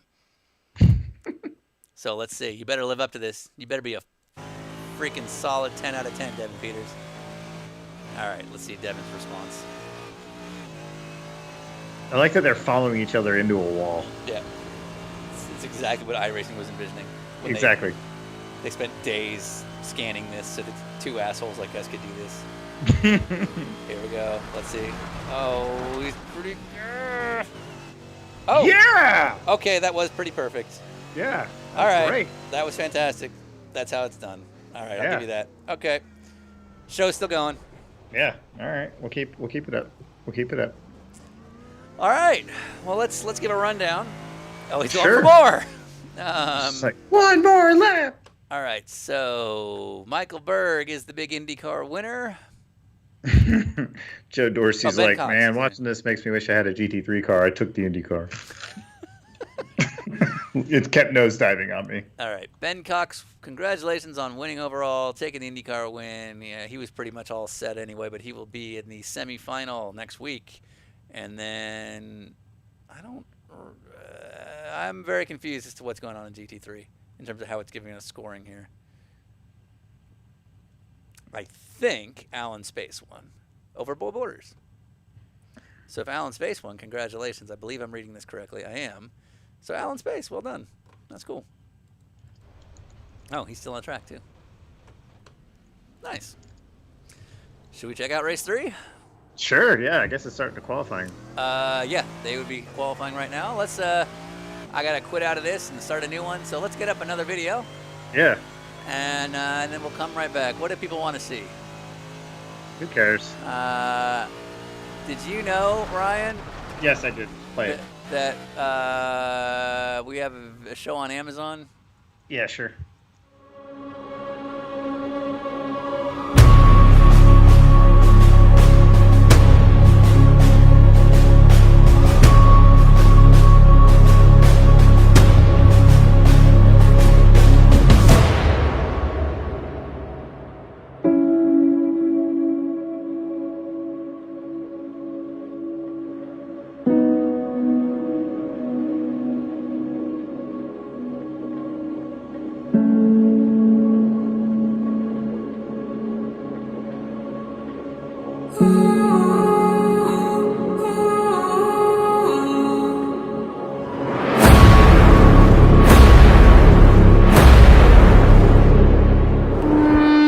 Spending money like I just got paid. $100 bills, tell them keep the change. Come on.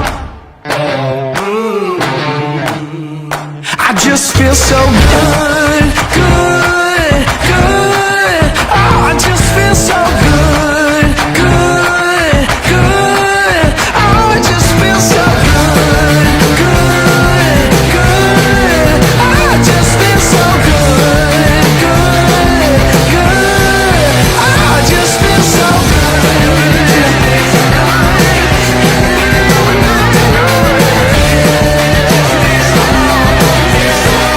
I just feel so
Start your engines. Woo! All right, on this Thursday night, as we are getting to virtually race, I want to thank the Earth for getting back to normal, for having blue skies again, because there haven't been that many cars running around, and people haven't been polluting as much. So in a very socially distanced way, I wish you all a very safe and happy and thoughtful race. And I'm not really sure what else I'm supposed to say. I haven't seen Driven in a long time, but I'm sure they said something really clever. But anyway, have a really good time. I'm glad it's virtual. I'm glad you're not polluting the air and making all that noise. Although I did see an e-race lately. Didn't seem the same. But it was quiet and didn't make pollution, so that's good. All right. Racers, have a good time. Be safe. Stay healthy. Start your engines. Woo! All right, on this Thursday night. All right, we are back. Thank you. Not into it, Gina Gershon. That was a thing. She spun around like 100 times in that video, and like one of the first times we showed it, people were like, "Okay, so I'm dizzy." Yep, there you go. So was she apparently. Yeah, I think she was stoned. You think she was drunk? I think she was high. No, I wouldn't argue that actually, because you could be right about that. Definitely something going on. Oh, none of the IndyCar guys set a time. Nice. So we're on the grid. We're about to start the race, and as you can see, I'm on the IndyCar guys, not P1 for some reason. Right. Meanwhile, P1 in GT3 is our favorite Hour 3 driver, Clifton Naranjo. Oh yeah, which I can't remember. What does that mean? That Ryan in Spanish is orange. Is that right? Yeah, he's off the line. Okay, and IndyCar is all gone. All the IndyCar drivers are gone now. There goes Clifton Naranjo in an orange car. And again, Naranjo is orange in Spanish. Right. So him having an orange car makes sense. Yeah. Man, IndyCar guys struggle in the starts of these things. So who is that? There's one IndyCar coming up. Is that Ian Farrell? Is there only 3 in the race? Yeah, No, yeah. Wheeler's one. Well, we're not letting that happen. Oh. Doug Waite. All right, let's watch his race. Yeah. Oh. Oh, gosh. Of the 3 IndyCars, 2 of them just got rolled again. All right. So this is Doug Waite, P1 in IndyCar, not P1 overall. He's got 3 guys to get around. So let's see how much of a rush is he in. Oh, that was risky. Yeah, did not need to do that. Yeah. Oh, God. Well. Oh, and then he just spun the leader. Did that to yourself. All right, so that's a black flag. Did he just spin Clifton Naranjo? I think he did for the overall. Should we black flag him? Or mob justice. What do you think? All right. Yep. All right, YouTube. Doug Waite, the IndyCar leader. Yeah. He just took out the GT3 leader. Let's ride on board. If anyone sees Doug Waite coming, you know what to do. Mob justice. Mob justice. Mob justice. If anyone sees Doug Waite coming, I want mob justice. Doug Waite. Now, who's he catching up to? If that was Clifton. Maybe that wasn't Clifton. I think is that Clifton there? What's Clifton driving? An orange car, because Naranjo is orange. No, I understand that. Let me keep going. Yeah, that's Clifton right there. So who was that? I don't know who he spun. Well, then never mind. All right. No.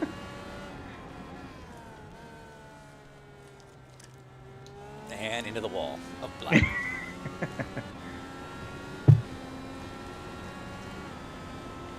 Have you been to the World of Wheels in Portland?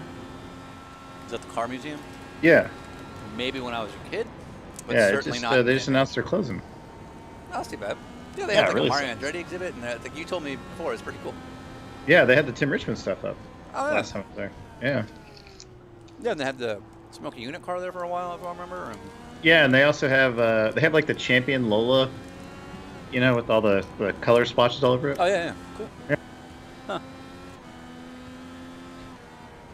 All right. No, Wheeler's saying he can't see anything, and he's stuck on the track and he can't find his way. You did that to yourself.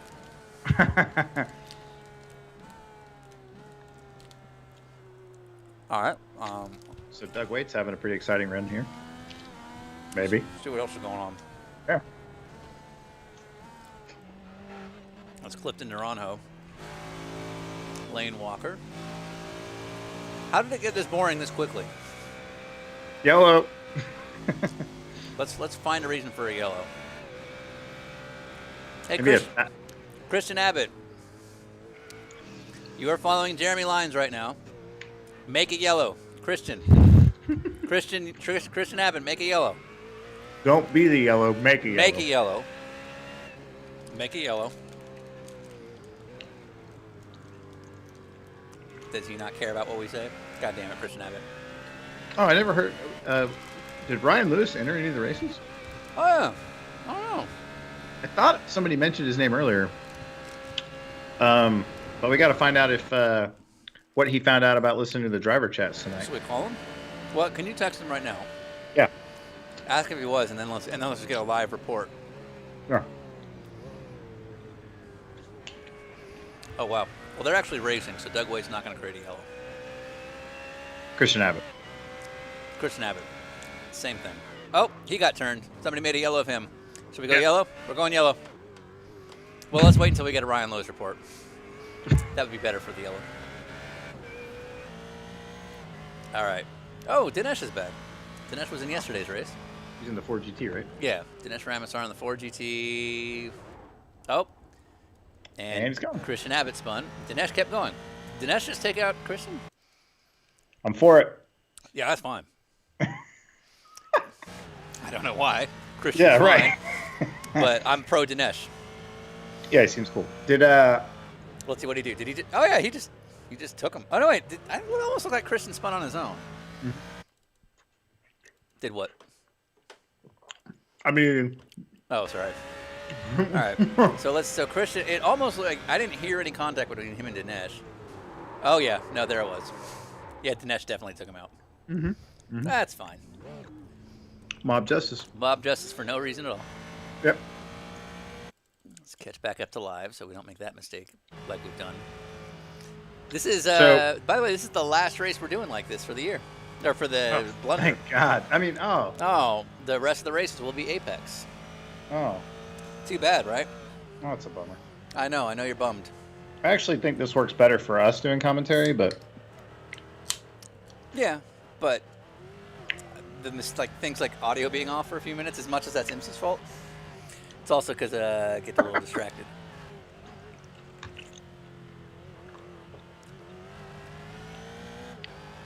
That means I have to re-download all the Discord crap. Huh? Nothing's any different.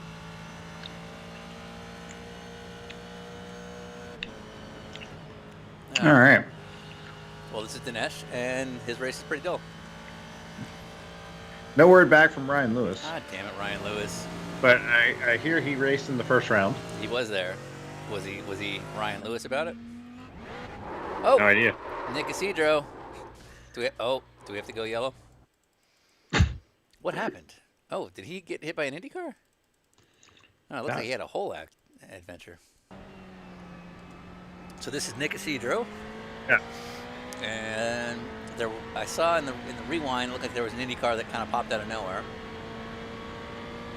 Now remember, there's no way to see that IndyCar coming. You could maybe look at your relative timing screen, but that's about it. And he just cut in front. And okay, well now that might just be Nick. Apparently, Ryan Lewis asked at the end of the race on the chat if Dale Earnhardt would eat at the Olive Garden, what would he order? And was there an answer? And then he argued, probably with himself, that it would be something that wouldn't interfere with his mustache. Sure. Riveting. Sounds about right. All right, so this was Nick Isidro taking out Doug Waite from Doug Waite's perspective. Cuts in front, and then Nick Isidro just dives inside, and I don't know why, and I like how it just goes black. Yep. And there we go. Not quite sure what that was, but why not? Do we dare put on the radio? Did you notice that Tim Papis mentioned SRO and IMSA? Yeah. Well, he likes to do both. Right, but what was he doing? I don't know. Yeah. We'll have to check his PR guy. Right. Chris Nisley says thanks for the racing, and he'll see us next week. Yay! Is he in the semifinals? Well, maybe he'll Not be now. watching. Yeah. Well, he could be a ramp even if he's not in it. Yeah. Is there a winner in reverse for the ramps? Yeah. It's you and I make a judgment call. No, I mean, but like for the on track. No, because then it becomes about them racing, which I Yeah, don't right, want. right. Like that becomes more important than them flipping trucks. And Yeah, all I yeah. care about is flipping trucks. I flip truck. Have you seen? Oh, that may not have made its way to Atlanta. Have you seen the I Flip Trucks gym commercial? The truck tire commercial. I don't think so. It's a. Is it like a used car guy? There's an LA gym commercial. I can't remember which of the. It's like a Planet Fitness or something like that. Yeah. And it's just like a normal couple going to this beefed out gym instructor, and they're asking about the equipment, and he's like, "We flip truck tires." And that's it. That's the whole commercial. And they're like, "Well, what about the exercise bikes?" "We flip truck tires." We flip truck. It's actually funny. It's cute. So, Chris Nisley actually won a race apparently at Martinsville. I remember that. Yeah, so he thinks he's in next week. Yeah, he would be. We have 50-something winners, so We'll think about he's not special. You're not special. Zach Trump is asking how he gets to be. He goes, how do we get ramp eligibility? So I'll send out information in a couple days. We got myself and my scorekeeper, who is a German scientist, so she's smarter than any of us.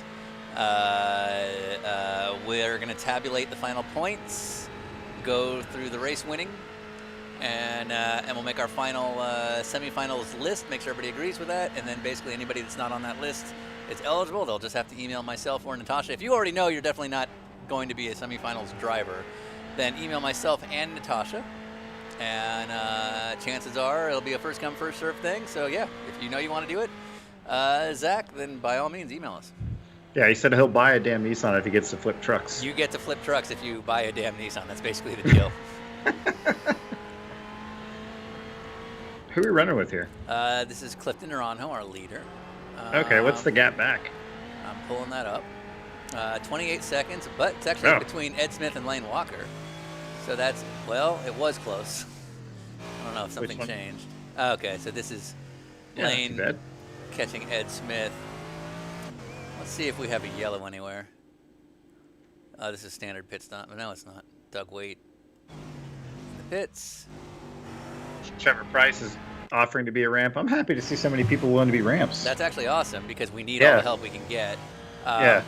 It's not going to be a requirement, but I would also ask if you're going to be a ramp that you also make yourself available on Wednesday or whenever we do the pre-race. It won't really be a qualifier; it'll just be a practice because we need to get our admin involved and the radio chat involved just to make sure we understand all the black flags and the penalties and all that.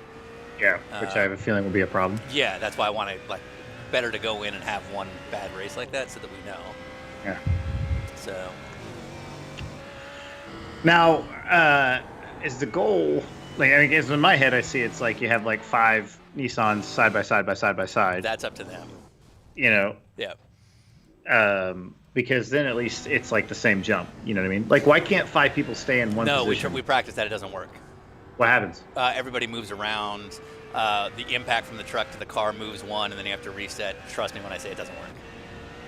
I understand that. I just want to know why. Yeah, they all move around, and everyone, and then trying to get reassembled is impossible, and the whole thing. Yeah. And by that point, the race is over by the time you figured it all out. So we found that it was far more interesting if you did Frogger than if you just had backwards Nissans moving around at their own pace. If 2 people want to try to work together, and they can end up creating some Uber jump, we might consider that in picking our best jumps for finals eligibility. Yeah. But our whole intention originally was to create standalone ramps, and it just didn't work.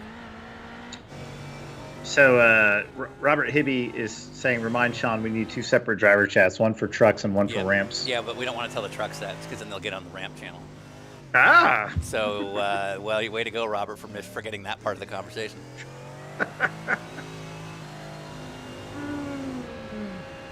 Because, you know what I mean? Like, if you're a truck and you're getting black flags, and if we're clearing black flags, and you're just like, hey, I'm a ramp driver. Yeah. Jacob Campbell went for the jump and got it wrong. I applaud him for trying it mid-race, though. Yeah, I feel like that's worth a yellow. You really want this yellow, huh?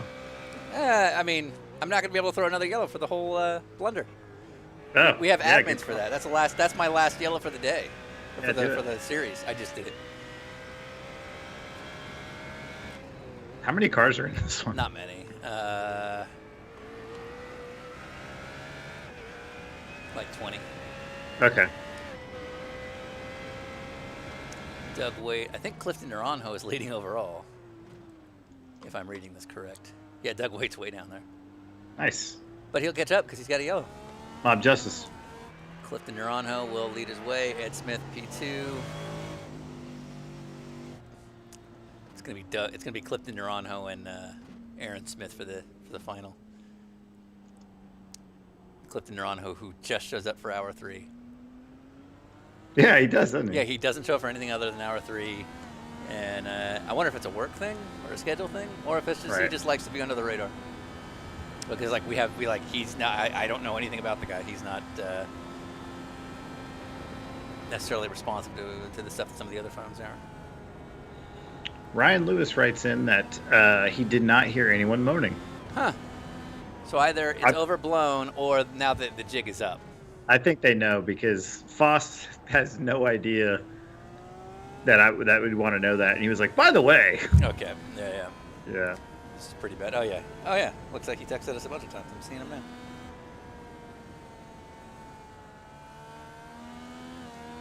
We did get a report from somebody that Tanner Witten was quite Crappy. Nah, just quite verbal. Just in general, or like a specific thing? Just on the radio, just moaning in the races. Yeah. All right.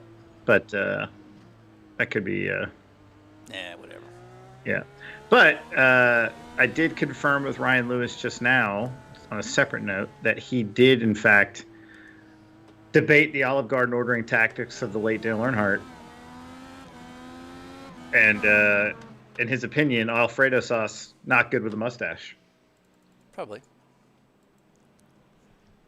We concur. Should we call Ryan Lewis?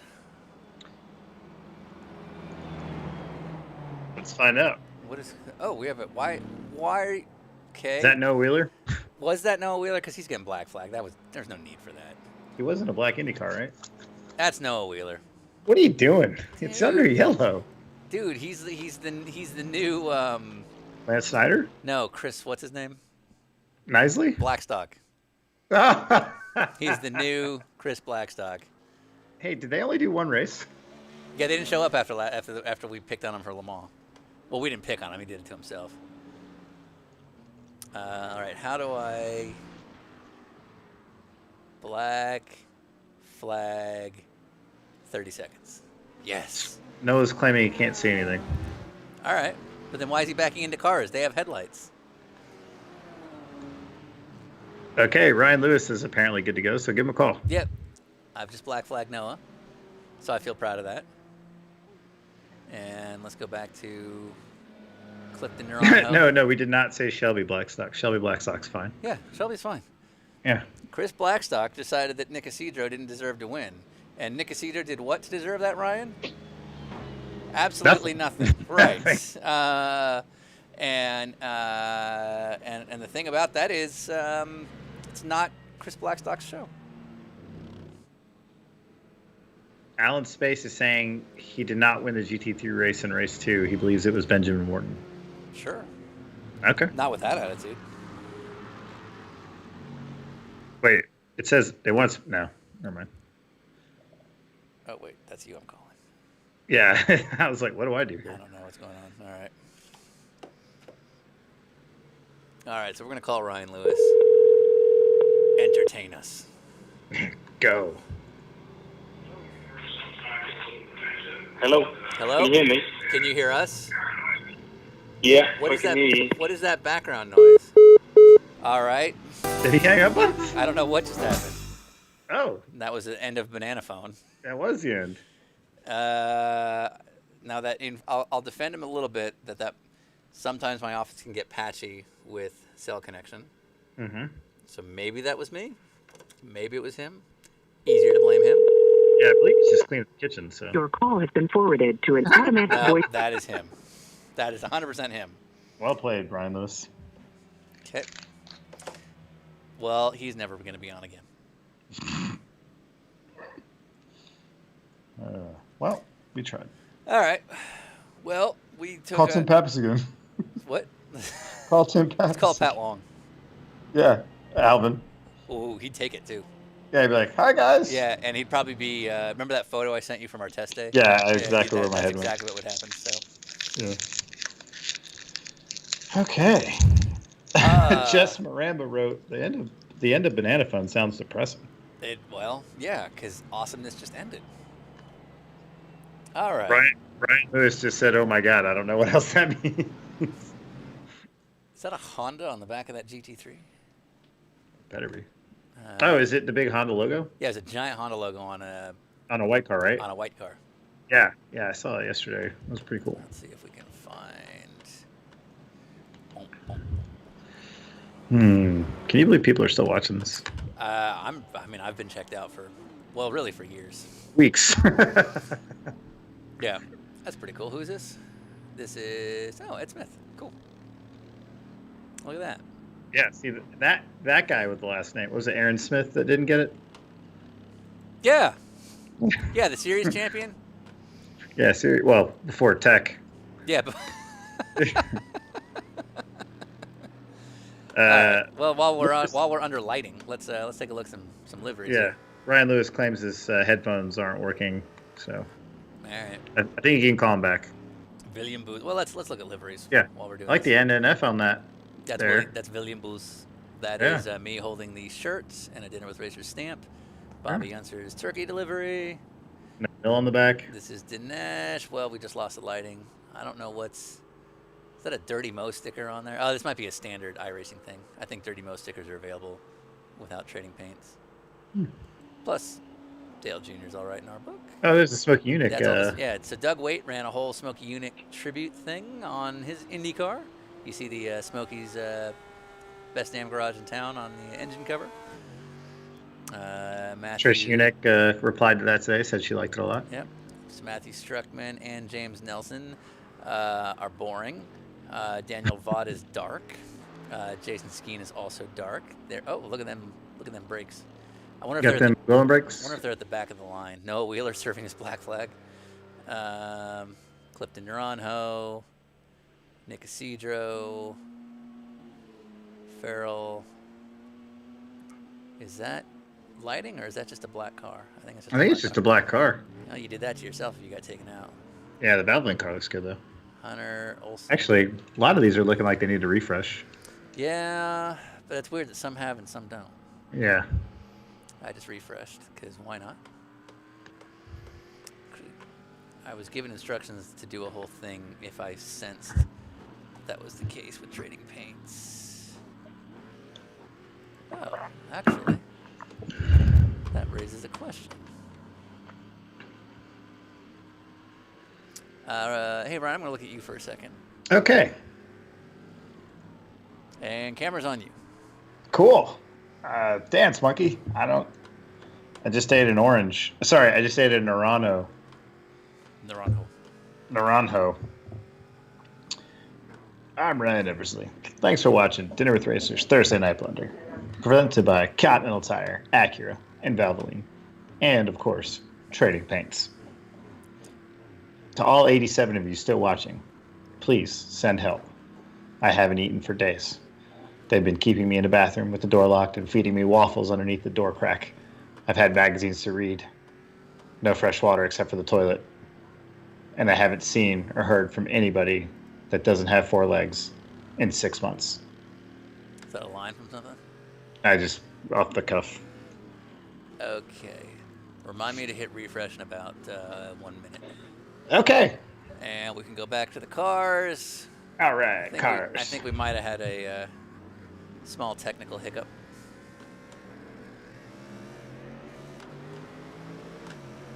Are we green? We're green.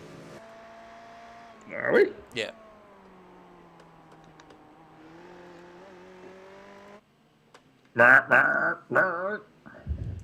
And we're wrecking. It's like there's oil down. Yeah, like there's no oil. That's not a thing. Yeah, That's and awesome. the tires are hot. We're halfway through the race. Yeah, I don't know what that was, but that was pretty awesome. Yeah.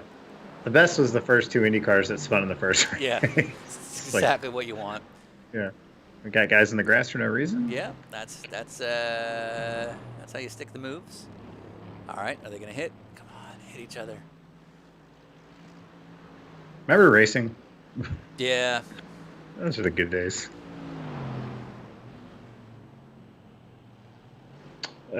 People are asking me what I'm drinking. I am drinking water, and I had a cleanse thing earlier.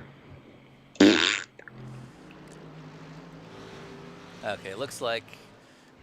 Oh yeah, I wanted to see this car earlier. It's got a Looks cool. like, yeah, design. some of what we thought were boring liveries might have been loading issues, and they're fixed now.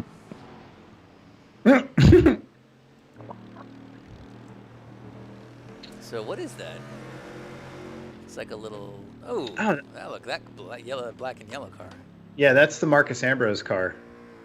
So it's Marcus Ambrose with like Continental stickers and stuff on it. That's pretty cool. Yeah, and it's got an Andy Lally. He's cheating better than me. Oh, right. Yeah. Aspen was very proud of this one. Yeah. So he's a big Marcus Ambrose fan, but he's very specifically a huge fan of the Andy Lally podcast. Yeah. It's like his favorite one, which is conveniently the first one. Yeah. And, but he just really liked that, and he loves, I don't know if this light will show it properly, but the If you rear. leave it till turn one. Yeah, that rear wing, if you look, when the light comes back into turn one in a couple corners here, the rear wing says he's cheating better than me. Yeah. And on the roof, it's Marcus Ambrose in a parka. That's right. Yeah. Which is if you don't know episode 1 of Dinner with Racers, the podcast, I don't know why you'd be watching in hour 4. But Andy Lally's Marcus Ambrose weighing in story is pretty amazing. Yeah, so they're going down the front straight here. There is some light in turn one. Maybe they'll be able to see it, but no, I guess not. Yeah. Oh, well. Yeah. Anyway, but, he did a good job, I promise. Yeah, it's on Twitter. It looks really cool. We retweeted it, I believe.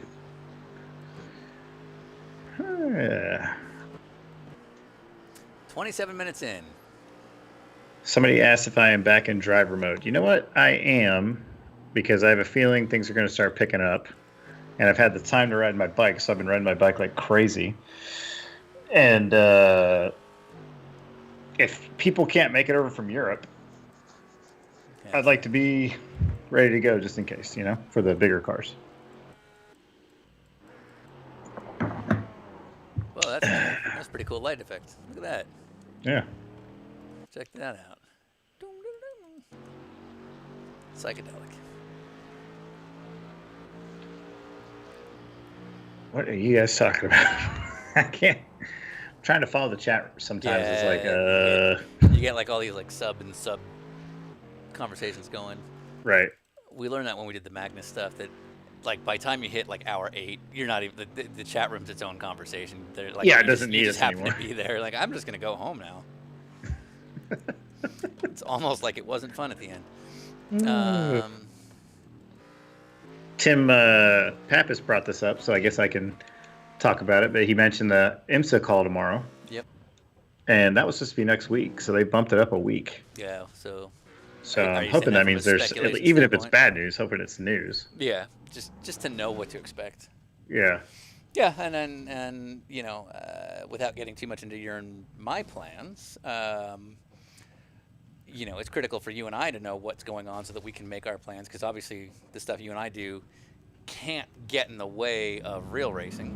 Yeah. And so if you don't know if racing is next week or in 3 months, it makes it very hard for us to make decisions, as well as our guests. So there's a whole bunch of things going on.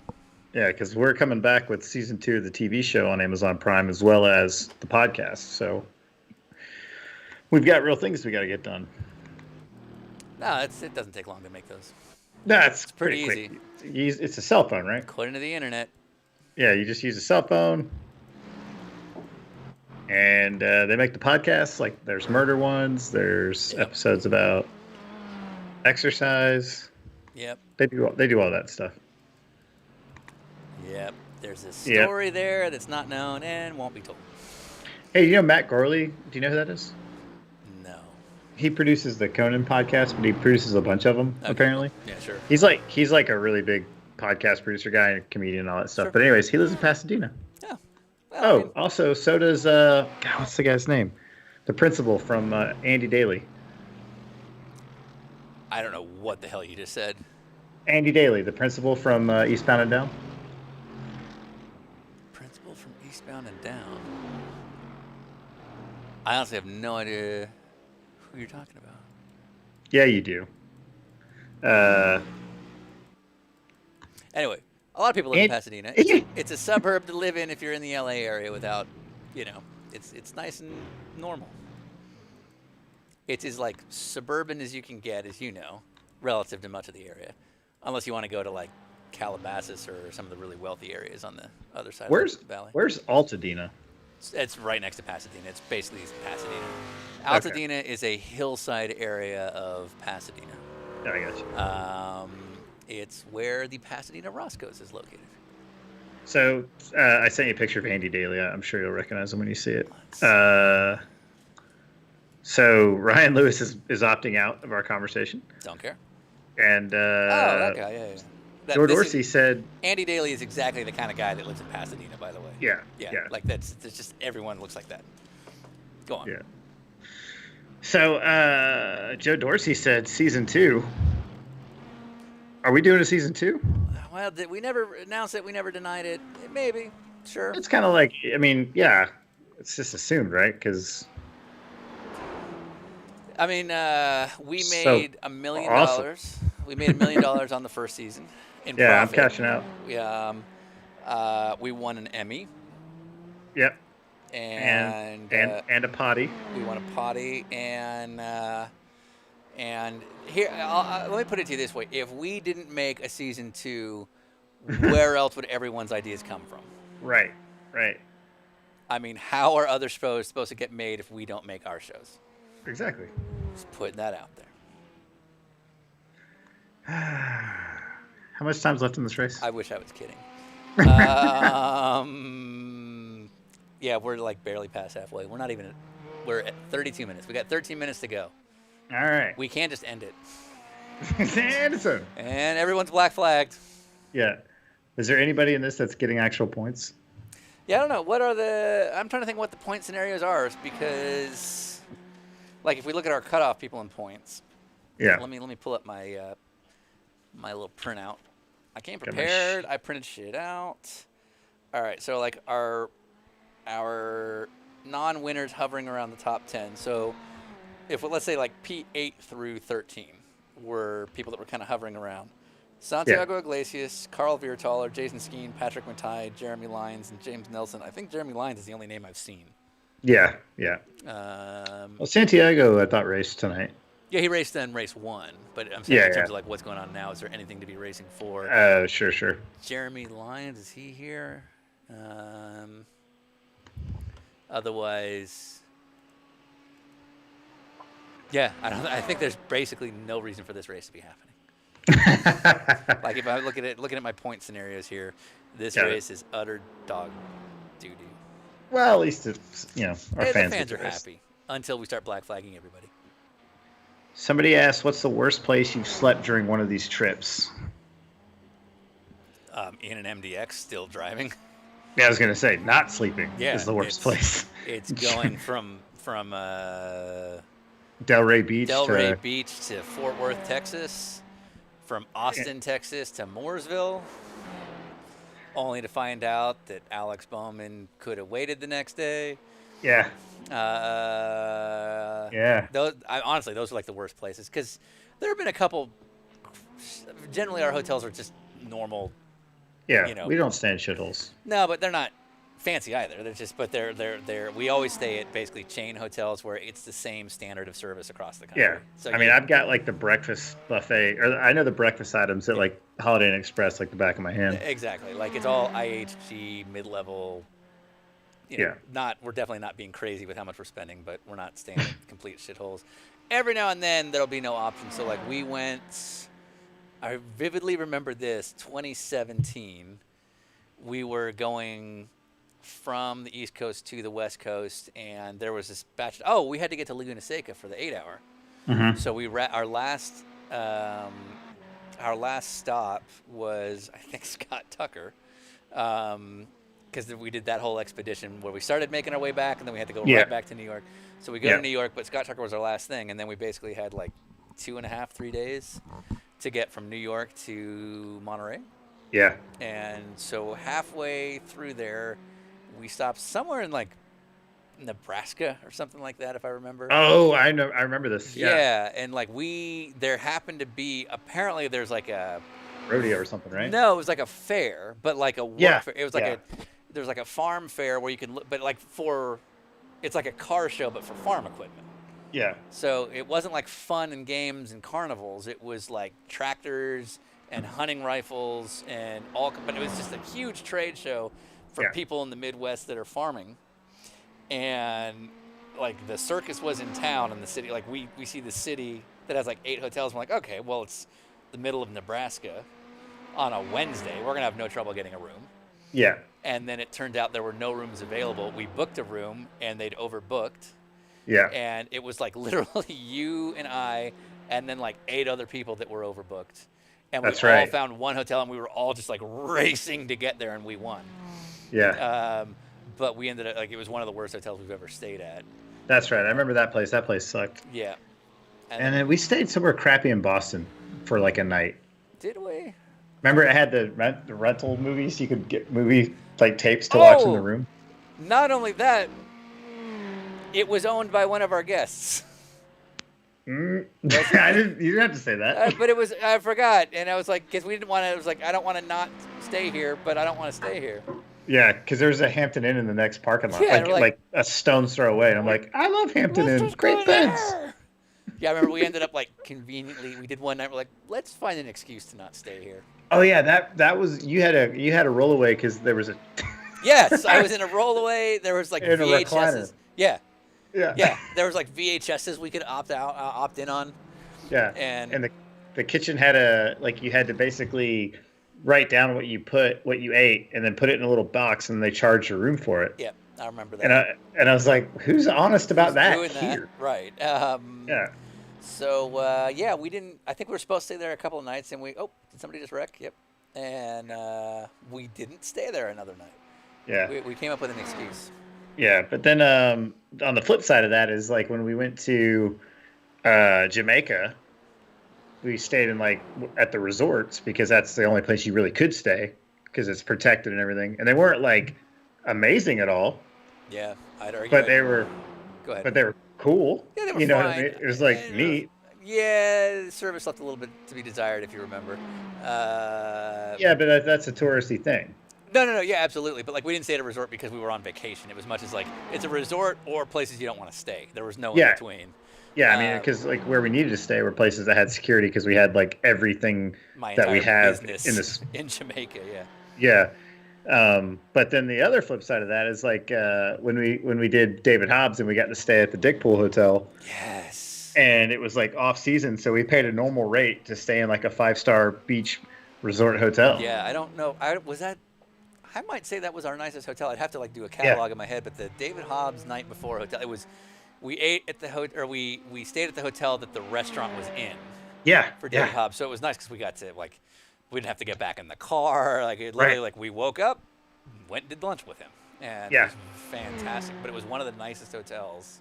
Yeah. And I think our room was massive. It was a huge room. I even think there was a divider between your bed and mine. Yeah. And the Dickpool story is not terribly known, I don't think. Yeah. And we won't get into the specifics of it, but that was at the end of our 2016 slog. I think we'd been on the road for like 5 weeks by the time we got to the dick pool.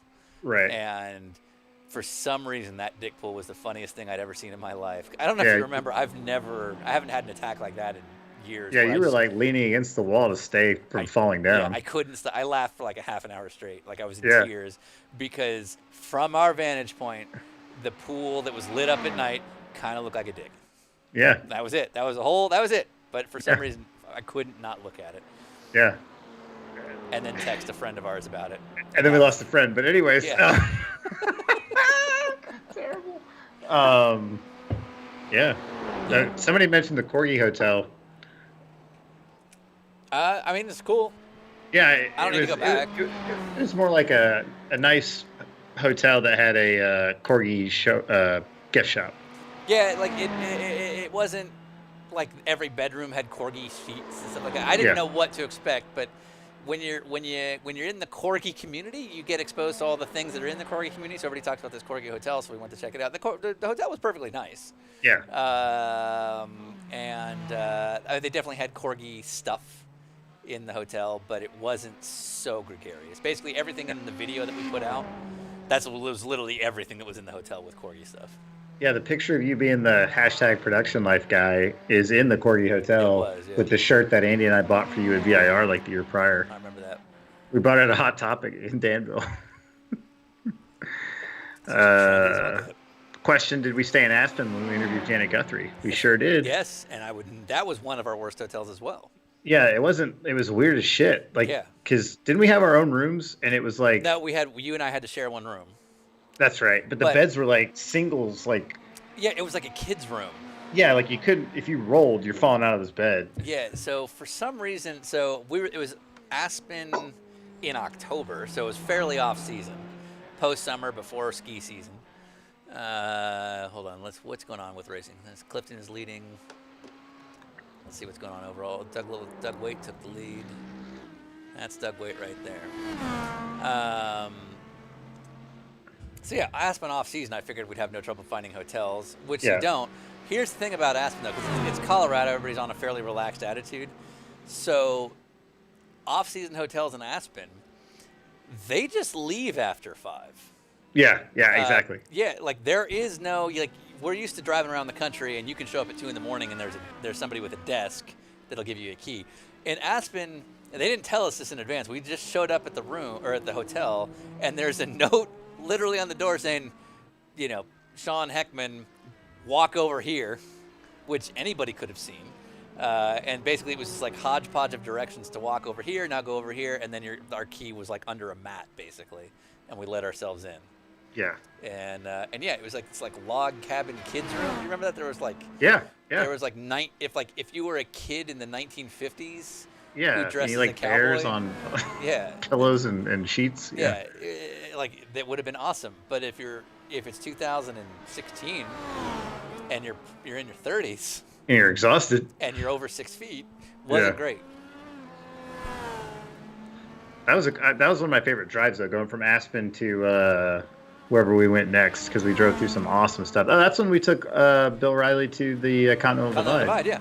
Yeah, we went from Aspen. We took basically the long road. We went from Aspen to. Did we go straight to Charlotte or Indy?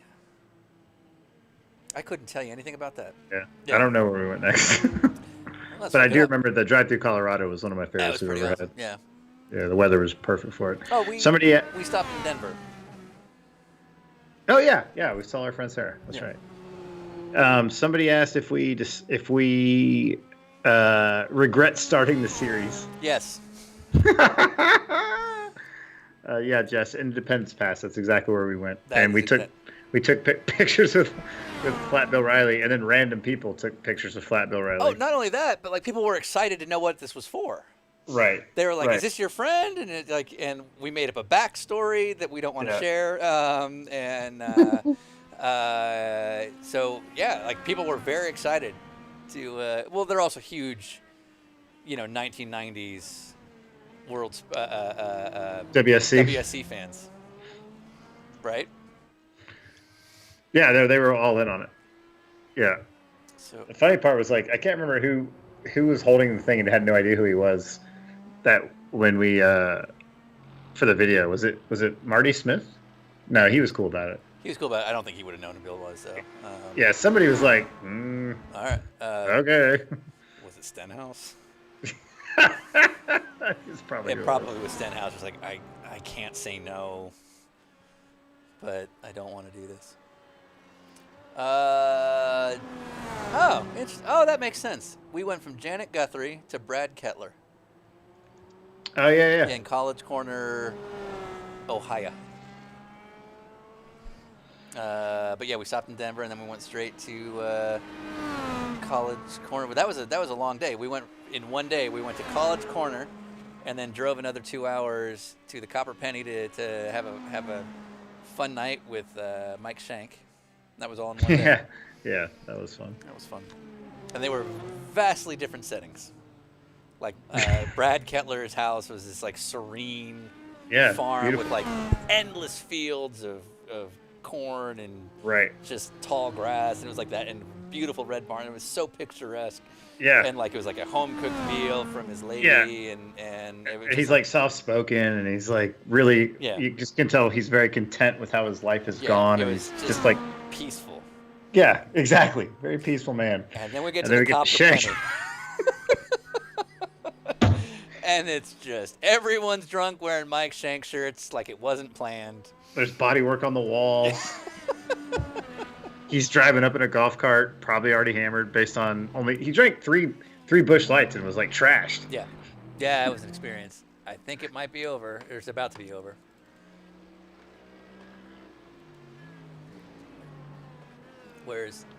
Yep, there he goes. That's Doug Waite for the win. Where's the cockpit view? With the smoky unit car, that's cool. So that's Doug Waite, our overall leader right now. Clifton Neuronho P2. So we'll follow him to the end here. He's got some lights going up the hill, and now they're gone. It's gone.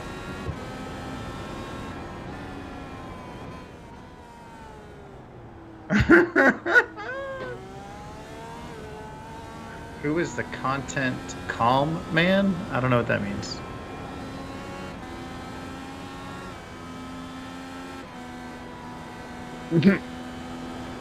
Brad Max is saying, you guys want to hear a story about Sam Hornish? Mike Shank. Yep. Oh wait, did Doug Waite did he wreck, or was he celebrating? No, he did that all on his own. He just wrecked. He's fine. He's still gonna go. Right. I think Clifton's What's the gap? fine. A minute 28, so it's probably fine. So he should be fine.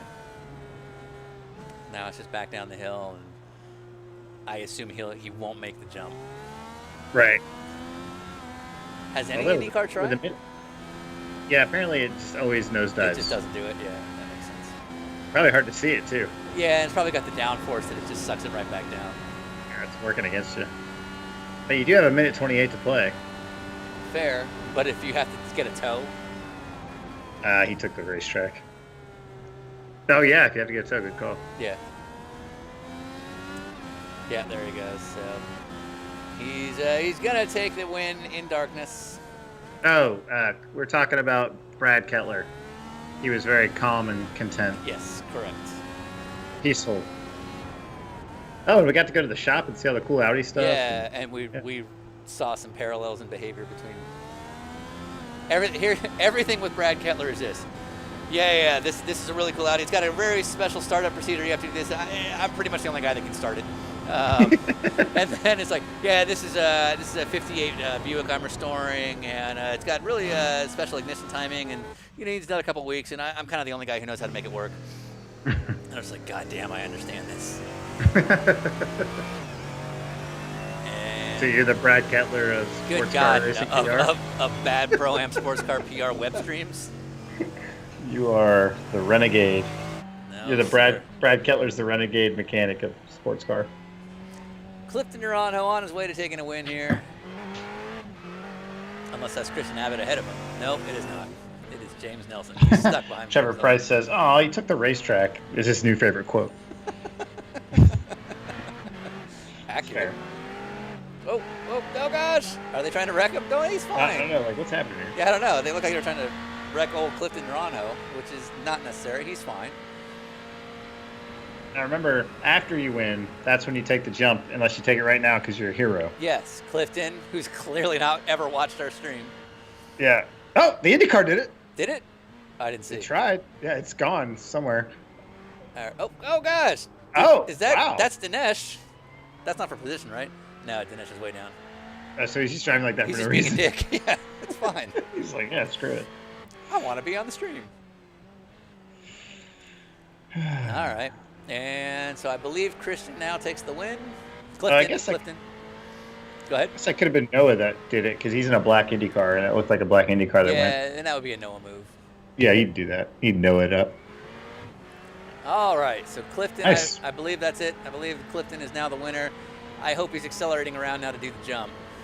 Yeah. Otherwise, why are you still out there? Yeah. Everybody go together. We need the lights. Yep. Oh, yeah, literally what we should have there's done only is we one should have set up expression. like, Go ahead. in practice, we should have set up like, okay, we need like all 30 of the GT3 cars to go down there together and try to jump. So maybe Clifton's going a long way for the jump. And I can't. There's one expression that would fit. And you know which one it is. Sadly, you and I are on the same cycle, but I don't think I can make the joke. No, probably shouldn't. Yeah. But you know what I'm thinking. And you know exactly what I'm thinking when it happens. Yeah, yeah. Yeah. All right. I hope he's going for the jump. I don't think he's got another lap. Wait, are we live? Yeah, we're live. It's not like three laps behind on a replay.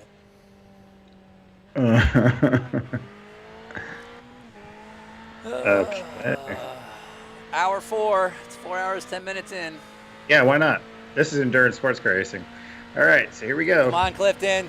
You better do it. Oh, yeah, he's going for it. He's going for it. There's no way he's not doing it. Do it, Clifton. Make it happen. How perfect is it? Here we go. Yes. Straight with. Oh, no. Maybe. Nope. Front flipped. Endoed. And it's over. Oh, come on. Oh. Yeah, no, that's too bad. Yeah. Good Well, attempt. give it a Though. shot. I respect the try. James Nelson did not look like he landed it. Ed Smith says thanks. Thank you for watching. We appreciate Yeah, it. thank you for sticking around this whole way. How about Daniel Vaught? Daniel Vaught, you got the goods, Daniel? Everybody wants us to make the joke that we both thought of. Nope. Yeah, ruin your career. Ruin your career for us. At hour 4. Like that's the hill to die on. Yeah. Hour 4 on the final stream where we're running it like this. Yeah. The end of Thursday Night Blunder as you know it. Daniel Vaught. Here we go. Oh, he got hit by an Indy. Is that Noah? Did Noah screw him up? God damn it, Noah. Wait, hold on. I need to know. We need to make sure. Yeah, I need to confirm that it was. Yeah, let's see. Right now, there's an Indy car next to him. Oh, yeah. What? And it was black. Uh-oh. I'm going to click. Of course it is. What did you...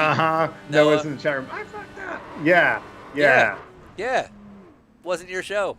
Black stocking it over here. The new black stock is the Wheeler. Yeah, I pulled a Wheeler.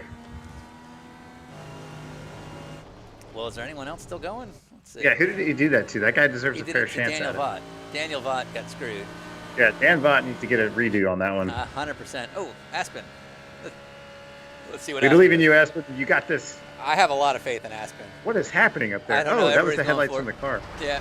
Oh, looking good. Looks good. Yeah! No, he did. I mean, he landed it. He didn't cleared quite it. clear it. Yeah. I can't remember who did it. But the guy that kept going was by far the 10 out of 10 that we've seen. But that was good. Well done, Aspen. Yeah, very good. And coolest car, I think. Daniel Vaught's going for it still. All right. Yes. Good. I'm Noah, on board stay with out of it. Noah, go to your room.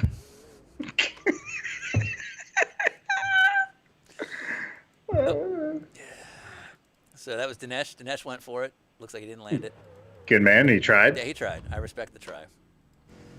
Okay, apparently Noah's going to go back and try again too. So. All right, well, stay out of everybody else's way. Yeah, just don't ruin someone else's. That's all we ask. I don't think it's that hard. You're literally yelling at him like a little brother. Stay out of everyone else's way. I'm tired of telling you. Wait, okay. Aspen's going for it. Here we go. A couple more corners. If we're missing somebody and you landed it, let us know. Wait, is there somebody in between? Joe Dorsey says, thanks for organizing this. It's been a long quarantine. This made it way better. Good. Glad we do it just for Joe Dorsey. That's literally the reason we did it. That and for Joe Dorsey.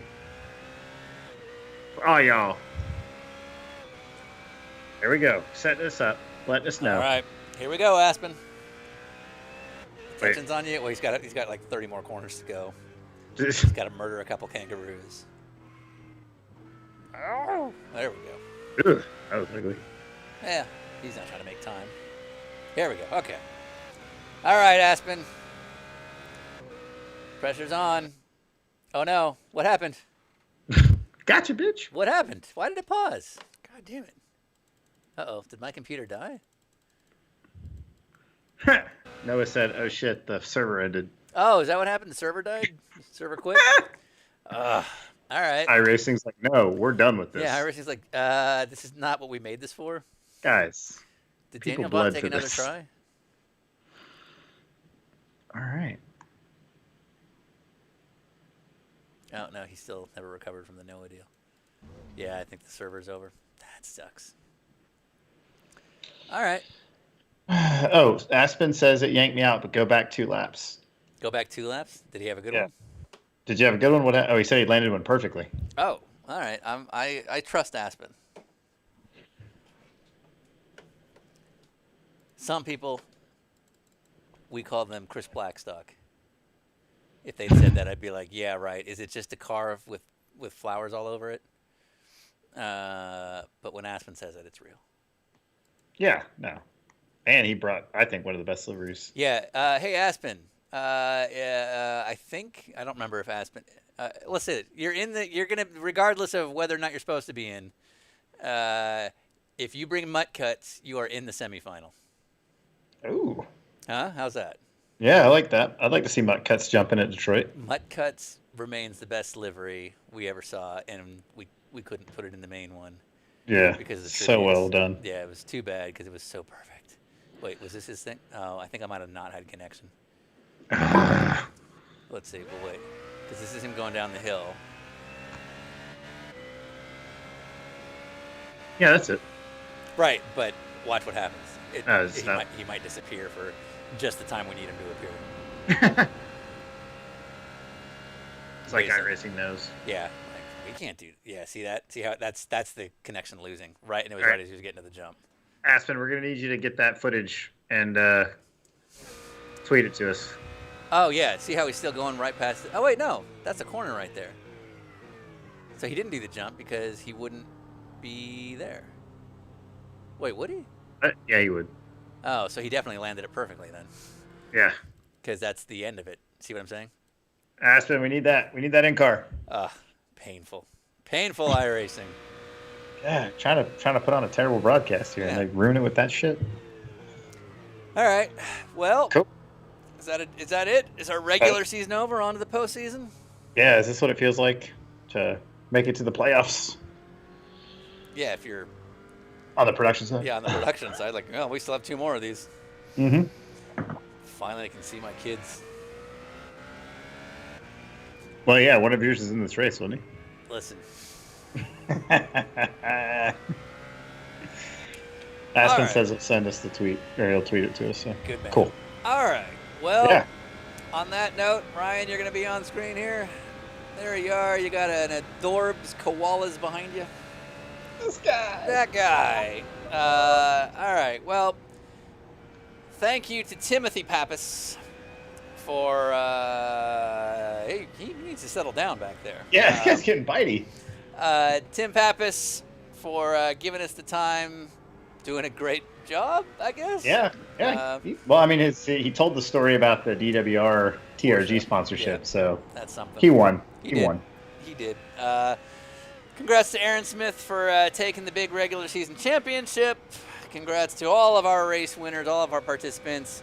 If you are part of the series and you're watching this, we're gonna disappear for a couple days as we tabulate the final roster for our semifinals, but we'll have that coming out in a couple of days. If you would like to be a ramp to try and qualify for the final, we'll put out more information about that later, but go ahead and email myself and Natasha, and between the two of us, we'll keep that tabbed up. I actually just checked my email a couple minutes ago, and it looked like people were already writing, which is pretty awesome. Nice. Wow, Nice. yeah, I've got 3. Joe Dorsey, email number 1, dibs on ramp. That's the subject. Good. That's where you should be with your. That's where your head should be. And then Zach Trump is all in. Brian Stilley is all in. So we're good. We're gonna be fine. So we're gonna be fine. Awesome. Anyway, so thanks to them. Thanks to your friend Nascarcasm. Yeah, great guy. And what would you like to say, Ryan? Just that we appreciate you guys sending all the notes to Continental, Acura, and Valvoline. We actually talked with Valvoline yesterday, and they were blown away by all the commotion and how much interaction they've had. So please keep doing that and supporting our sponsors. That's the only way we get to keep the real show going, and that actually keeps us going too. So we appreciate that, and we love you.